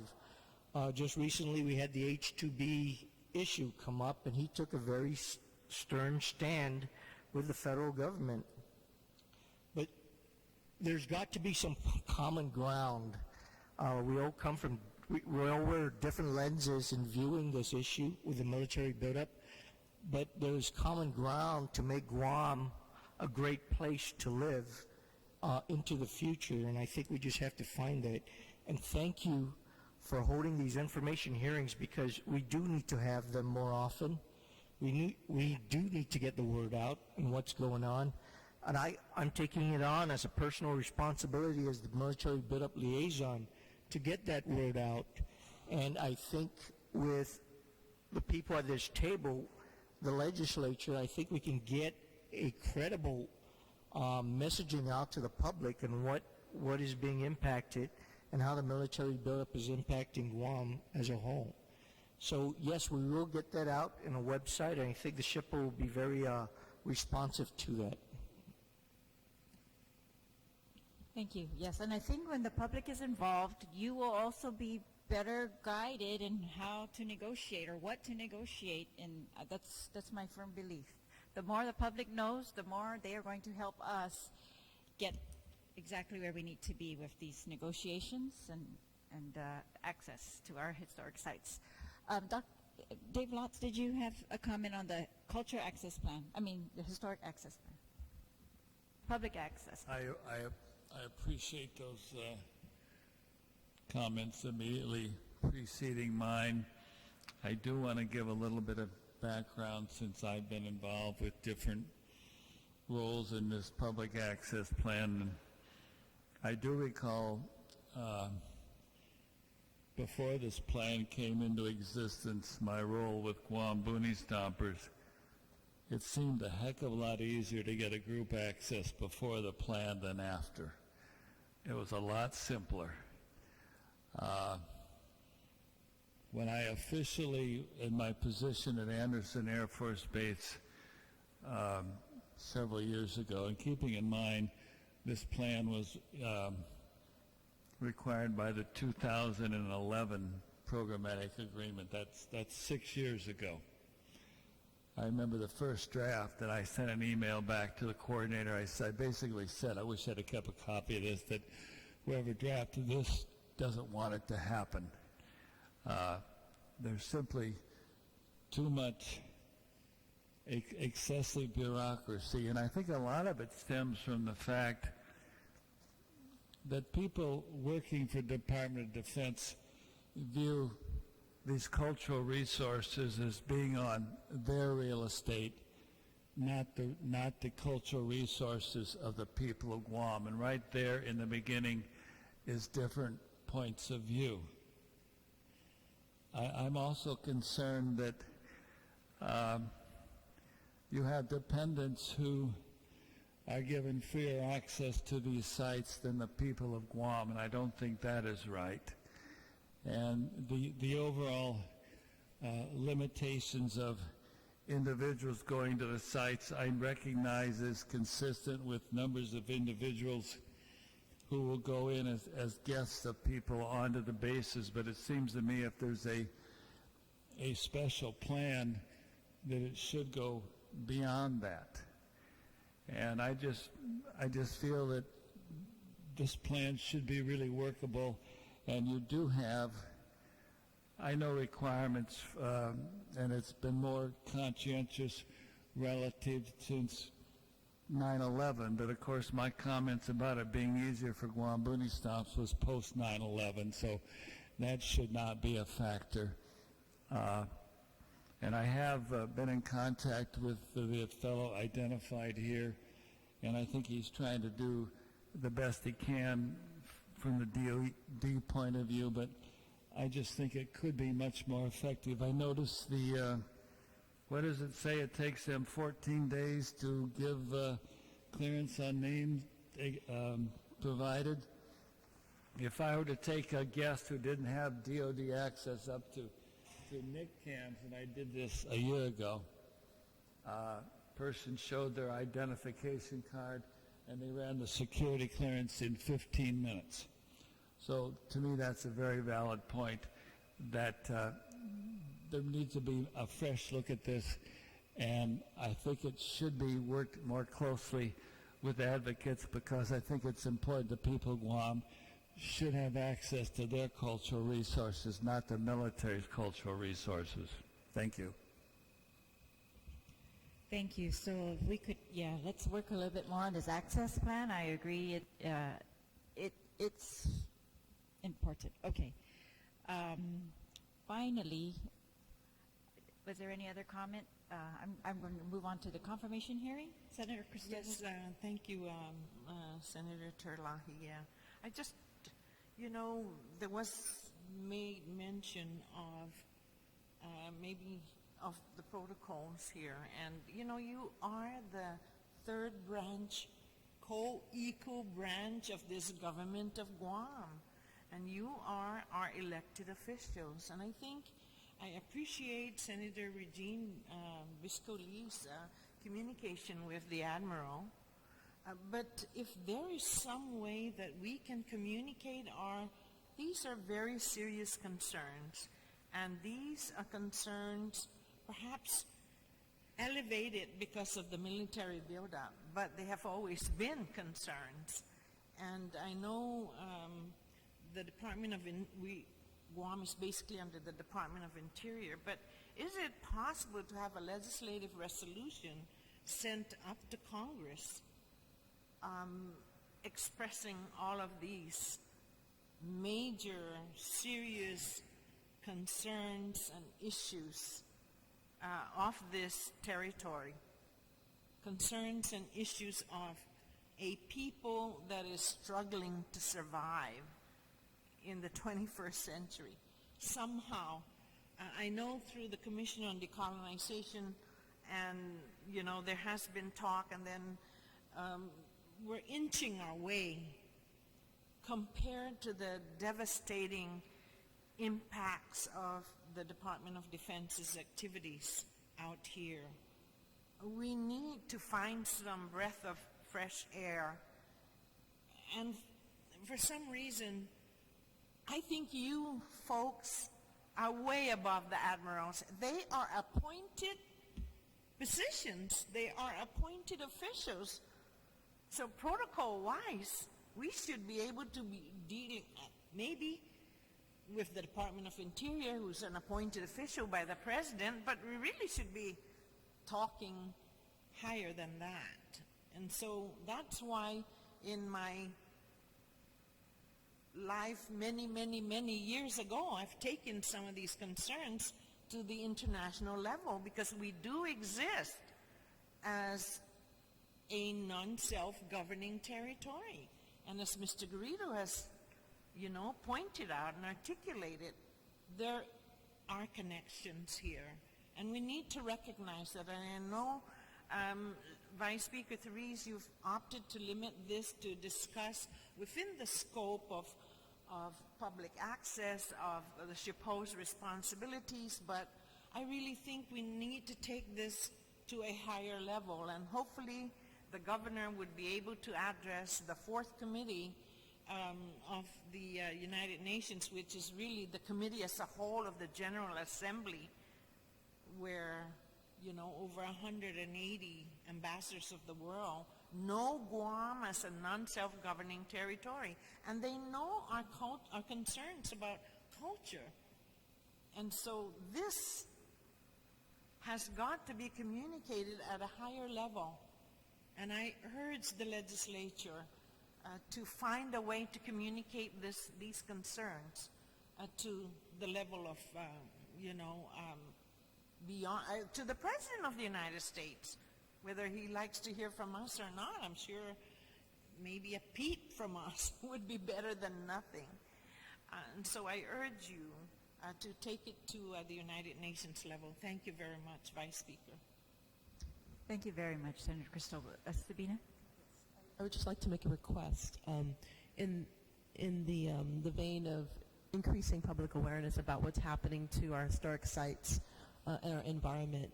Would it be possible to have a site visit so that we know what's at stake?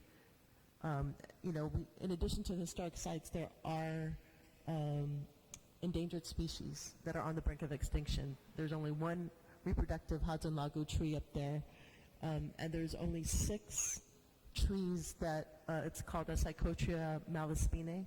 There's only 6 trees on this earth, and we need to bring awareness to what's at stake with the military firing range as well as the cantonment area. Thank you. Thank you very much. We can follow up with that. When I first heard of this, that's what I called John Mark Joseph about, is I wanted to see, I agree, there should be a time for us to go to these places before any impact is done to them, so that these are our places. Anyways, thank you again. Thank you very, very much. Appreciate all your input and your efforts in this regard. I'm going to conduct now a confirmation hearing for Ms. Rebecca A. R. Duenas to the Guam Historic Preservation Review Board. She is the Chamorro Culture Representative.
Half a day again, everyone, and we are proceeding now with the confirmation hearing for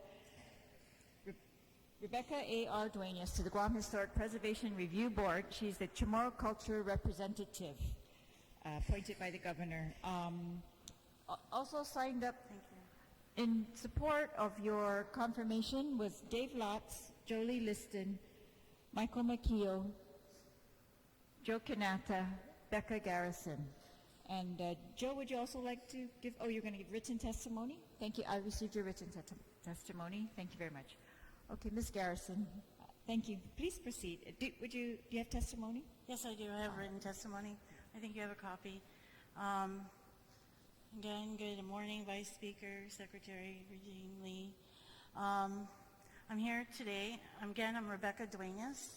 I'm here today to seek your confirmation of my appointment to the Department of Parks and Rec Historic Preservation Review Board, which also I would be serving concurrently with the Guam Preservation Trust if I were to be confirmed today.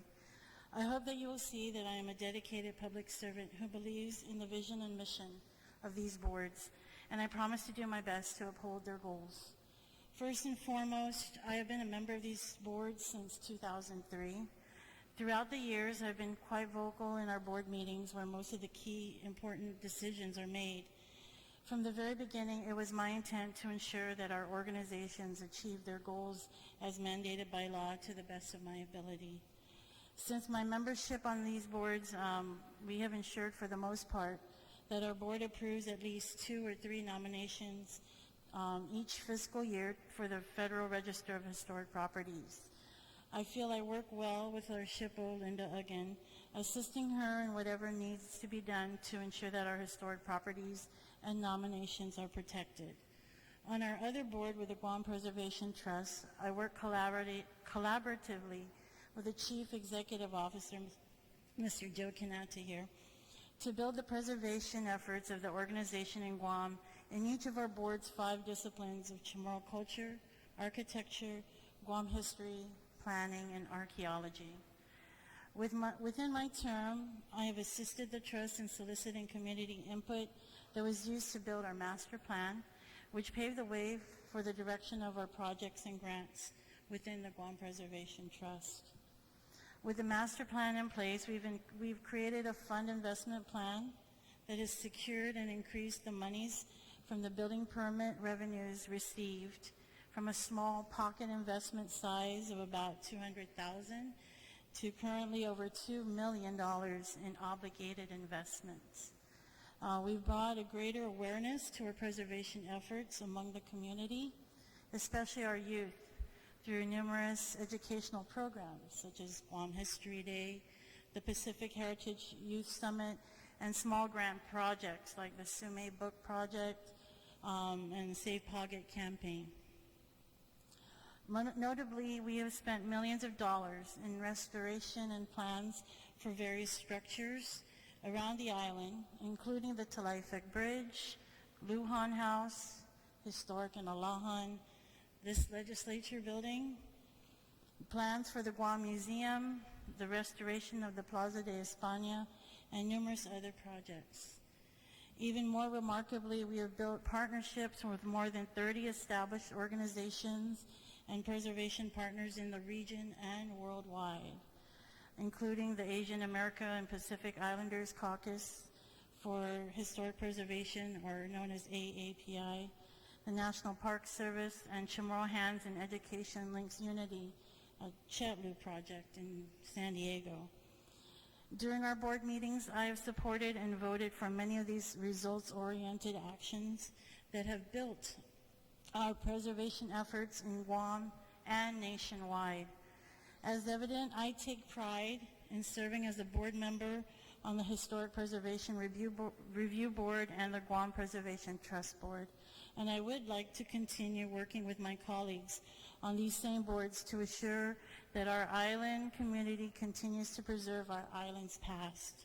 As Theodore Roosevelt once said, the more you know about the past, the better prepared you are for the future. We have many projects that I would love to continue to work on, and as such, I would like to have my term as a board member renewed, and I humbly seek your approval for confirmation to another term appointment to the boards. Thank you. Thank you very much, Ms. Duenas. Joe, did you want to have Oral testimony also, and Mr. Makia? Okay, great. Joe, please proceed. Yeah, good morning, Senators. I prepared a written testimony, and I'll just read through that written testimony. My name is Joseph Kinata, the Chief Program Officer of the Guam Preservation Trust, and I would like to write to express the Guam Preservation Trust's support for Ms. Rebecca Duenas' confirmation to the Guam Historic Review Board, representing the Chamorro culture discipline. Ms. Duenas has been an avid supporter of historic preservation with institutional knowledge gained from her work in administration at the Department of Education. For many years, she has held leadership positions within the board, previously serving as treasurer. Representing the Chamorro culture discipline, Ms. Duenas has brought forward her support and guidance for projects and programs that increase community awareness of historic preservation on Guam. Indeed, with our island expecting an increase in economic development, it is necessary that the GHRB maintain the institutional knowledge of preservation laws and regulations and cultural sensitivities that Ms. Duenas possesses. And I am confident that she will continue to work well with the Guam Historic Resources Division and our office ensure that historic and cultural resources remain protected, as she has done for so many years. As you are well aware, the GHRB members in turn become the Guam Preservation Trust board members, board of directors, and a complete board allows for better management of the Guam Preservation Trust to continue our work to advance historic preservation in our community and in this regard. I once again extend my support of Ms. Duenas to the GHRB and look forward to continue working with her upon her confirmation to accomplish the mandates of the Guam Preservation Trust. Thank you. Thank you very much, Mr. Kanata. Mr. Makia? For day senators, thank you for taking time to entertain our testimony. I am here also in support of Becky Duenas' nomination to continue with the Guam Historic Preservation Review Board and the Guam Preservation Trust. I've known Becky for decades, and I think two of her most valuable attributes for the trust: number one, she's an educator who reaches children's lives and affects the career decisions and opportunities for students and young adults numerous times, and she's always advocated for the other part, which is another great attribute, is that she's a professional woman, and she spends a lot of time working with young women to bring them into preservation careers and make sure that they have the exposure and the opportunities that are sometimes difficult to come by on Guam. So again, she's been in those roles as an educator and as a professional woman for decades, and the impact has really been something that's wonderful to see. Specifically in terms of committee and board activities, my exposure or my involvement with Becky is that she is extremely cognizant and very involved in the grant process, which is where the Guam Preservation Trust tries to really make sure that those funds are moved out into the community for cultural and historic preservation. So she's a big advocate for that type of activity, and she pays very close attention to the details of it, which I think are very important. She also serves on the Budget and Finance Committee, and again, the public auditor's reports for many years now has been quite positive of the diligence that the management and the board of both the Guam Preservation Trust has been putting in, and for the grant application process that the Guam Historic Preservation Review Board and the SHPO's office has to submit every year to get the funding to advocate for preservation on a enforcement level. So again, she's a wonderful role in that. Those are very tedious positions to be involved in, and she puts in the time and the effort to read through the details to make sure that the processes are done well, and ultimately it's resulted in positive things for both those entities, the SHPO's office and for the Guam Preservation Trust. She works amazingly well with children, as you would expect. And I think she's been a very good conduit also for kind of the group. She's a representative of a particular group of generations. And I think, Senator Terlaje, you might know what I'm talking about. As groups were going about building families, getting into their careers, remembering to take care of your history and your traditions, it's something that we have to work at. And she advocates for that. She reminds us to round out your personality in your life and to include those kinds of community activities and that obligation that we have as people who are educated and as people who are committed to culture and preservation. So again, really wonderful attributes, and she really has shown the commitment to this type of work. And I'm sure as the Guam Preservation Trust and the Guam Historic Preservation Review Board are working now to fill in some of the gaps or some of the vacancies in the seats. I think it's really great to have that continuity so that as these new board members are brought to you folks for consideration, again, there's this continuity and the ability to build on the positive elements that the boards have worked on, and to constructively look at areas that they need to improve on, and become stronger advocates and become more involved with public outreach. So again, her role I think is also transitional for us as we're bringing in new faces and getting more people involved with both the management and the board activity, the policies of both organizations. Thank you very much. Thank you all again for being here this morning and for waiting through the informational briefing. But I'm actually very glad that you were here due to your roles. I think it's very important that you also hear what's being said and can help us as much as you can in your roles with the trust and in the review board. And Ms. Duenas, I thank you for your accepting this nomination. I think yes, you've done good work, and Thank you. and I look forward to more of that. And please, yes, as we are facing the challenges that you saw earlier in that briefing, I hope that these boards can do what we can to support the SHPO, as you said in your testimony, and also to just as the government of Guam get us more linked together in a way where we can move together. Yes. And thank you very much. Senator Lee. Yes. Thank you, Madam Chair, and thank you all so much for being here. I also want to thank you, Ms. Duenas, for saying yes to the governor's nomination. And I think for your past service, we talked a little bit about Department of Education, the Preservation Trust, GHRB, and all of the things that you have done and continue to do for our community.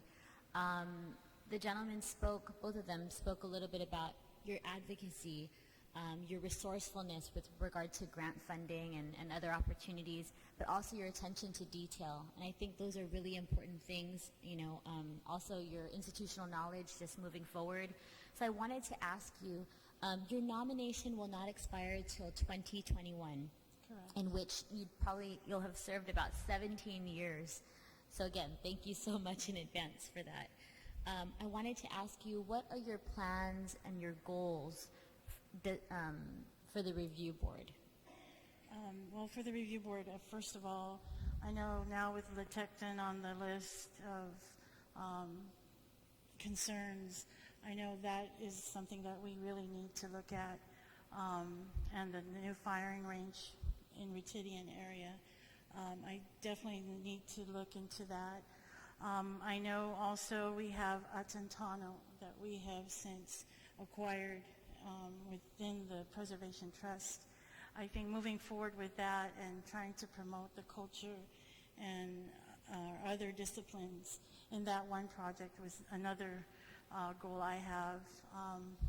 But very definitely looking more at the programmatic agreement and what it has entailed for the department, for actually the whole entire island, and looking at the impact that these proposed projects are going to have on our island. I think we need to really look at that seriously and see what we can do to save our historic sites. Sejus Masi, in your testimony, you detailed that you've assisted the trust in soliciting community input that was used to build your master plan, Correct. which paved the way for the direction of the projects and grants with DPT. So I just wanted to ask you, what are some of the ways that you were soliciting community input? Well, we actually, along with the staff of the Guam Preservation Trust, we had community meetings that received input from different groups, interest groups, and actually the trust staff put all that input together and created the master plan. But we also solicited the participants to come to those different interest group meetings. So that's how we assisted in terms of getting their input.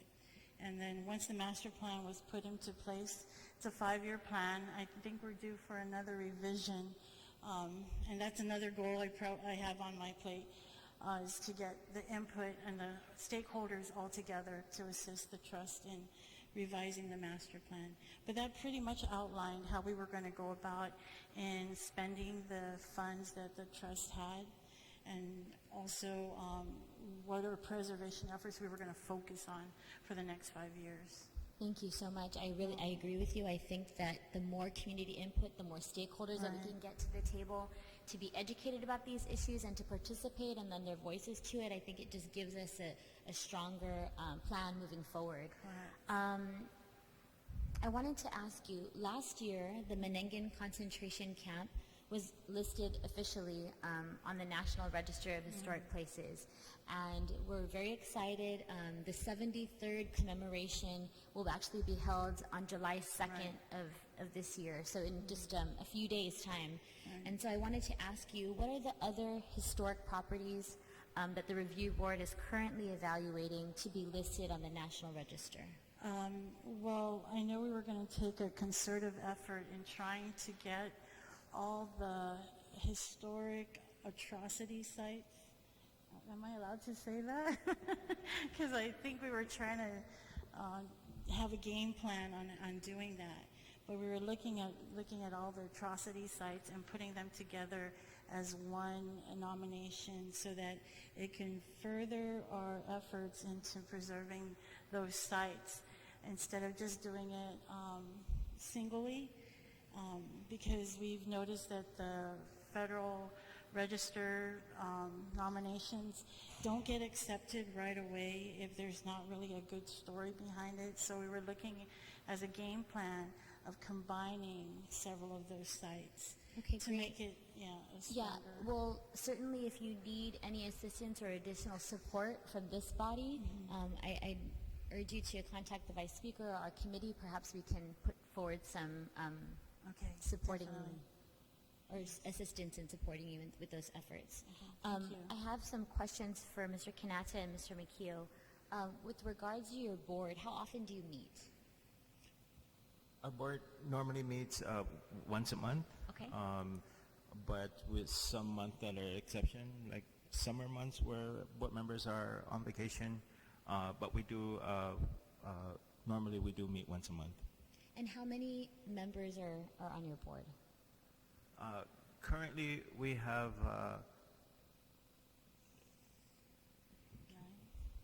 9 board members. We need to fill in vacant positions. One vacant position is in Chamorro Culture Discipline, another vacant position in architecture, and one in planning. So we have 3 vacants that we are soliciting folks to be part of and sending it to the governor for his nomination. Okay, and Mr. McKeel, when does your term expire? Do you know? I believe I'm intact for another year and a half. Yeah, another year and a half. Okay. Do you have any quorum issues with regards to your meetings? Do you have issues with having to cancel them because not enough members or board members are present? We had been pretty good about navigating people's schedules. However, with the recent departures from the board, it's become more difficult to make that work. And we understand that there's another board member that may be relocating off island, which will make it even a little bit more complicated. So we actually do have an active nomination committee search going on to see if we can bring people into the group. I mean, it is, although we meet once a month and we have probably 3 to 4 committee meetings during the course of the month, I mean, the advocacy work goes on week after week. It's attendance at meetings, going out to the villages and talking to people. We have become involved, for example, with the Southern Village master planning exercises, starting with UMATIC. So the board and the committee and the staff members are on a really kind of busy schedule of interfacing with people. And again, it runs the gamut of some folks are dealing with very, very technical details. Others are dealing with very large policy issues. But all of that happens interacting with groups. And so it's not easy for people. I mean, they come into our committee, our board, thinking, oh, good, we meet once a month. And, more often than not, you're working with people on a weekly basis. Well, I want to certainly thank you all as well for your service, and Mr. Kanata for your continued advocacy on behalf of the community with regard to these issues. Because of what the gentleman has stated, I look forward to supporting your confirmation. I want to make sure that we try to move it forward as quickly as possible. So we'll work with the Vice Speaker to do that. And again, I just really thank you so much for your time. Sijus Masi, Madam Speaker. Sijus Masi, thank you again. Thank you.